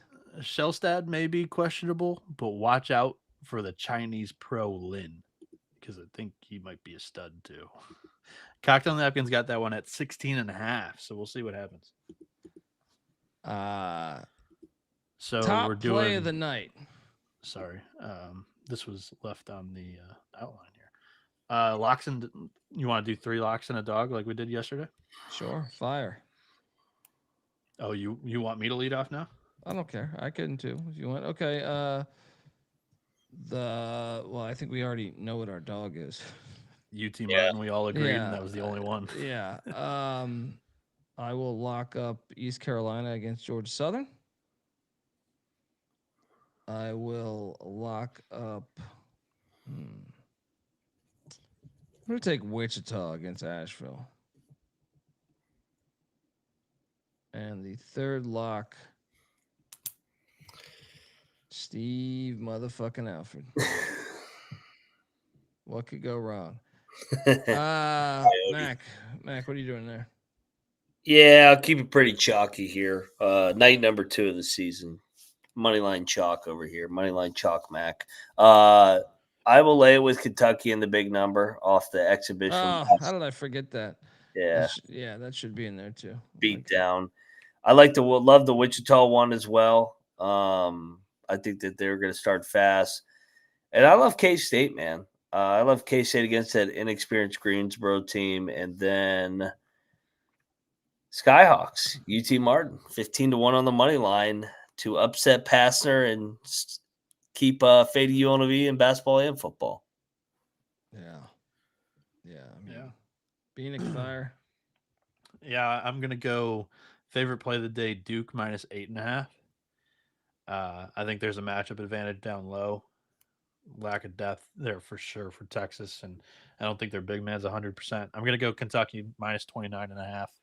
Again, kind of what Max said, off that Georgetown exhibition loss.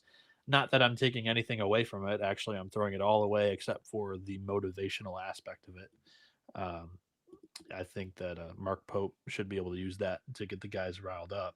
And then I'm going to go with West Virginia minus 19. I think Mount St. Mary's has got a big roster turnover that they're dealing with right now. And I think West Virginia's got some real offensive pop that'll help them in opening night. And then the dog is UT Martin on the money line there. There we go. Folks, give Noah Bienick a follow on Twitter at NoahB77_. Moneyline Max on Twitter at Moneyline_Mac. I'm on Twitter at TheColbyD. The college basketball experience is on Twitter at TCE on SGPN. YouTube.com/The College Experience. Tell a friend. Appreciate everyone tuning in. Let's continue. I would need a better night. I mean, look, I was 23-21 on 44 bets yesterday. Yeah, I was 14-12 on 26, so not amazing either. But we did have that plus 270 money line. I'm about to say, with the Idaho money line really helped us here. Mac, what'd you fire away with? For my first night, 36-26. I just looked on the picks page. It was a good night. Late night dogs were barking. There we go. We'll be barking again tomorrow too, folks. College football experience and college basketball experience episodes loaded in the chamber. Till next time, this is the college basketball experience. You better start thinking about yours. And we are gonna. The only thing on my mind, Gene, was pussy. Sorry. We are now officially out of here.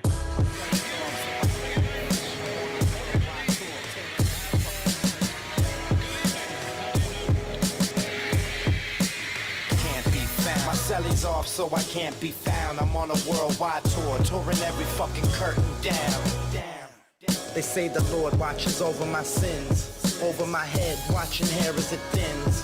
Over the ledge, it ain't letting me in. There's still regiments and relevance to letting me win. Win, lose or draw. You ain't prepared unless you all ready to lose it all. Losing a brawl? Yeah, that's a ride a day. Good friends know my Nina Hideaway. They came and went, but the riders stay. So it's like I won the lottery and can't be found until I resurface. with the latest purchase. 33 and a third and 45 circles. You ain't got that shit. And I ain't 45 king. But on the beats, I've been doing my thing.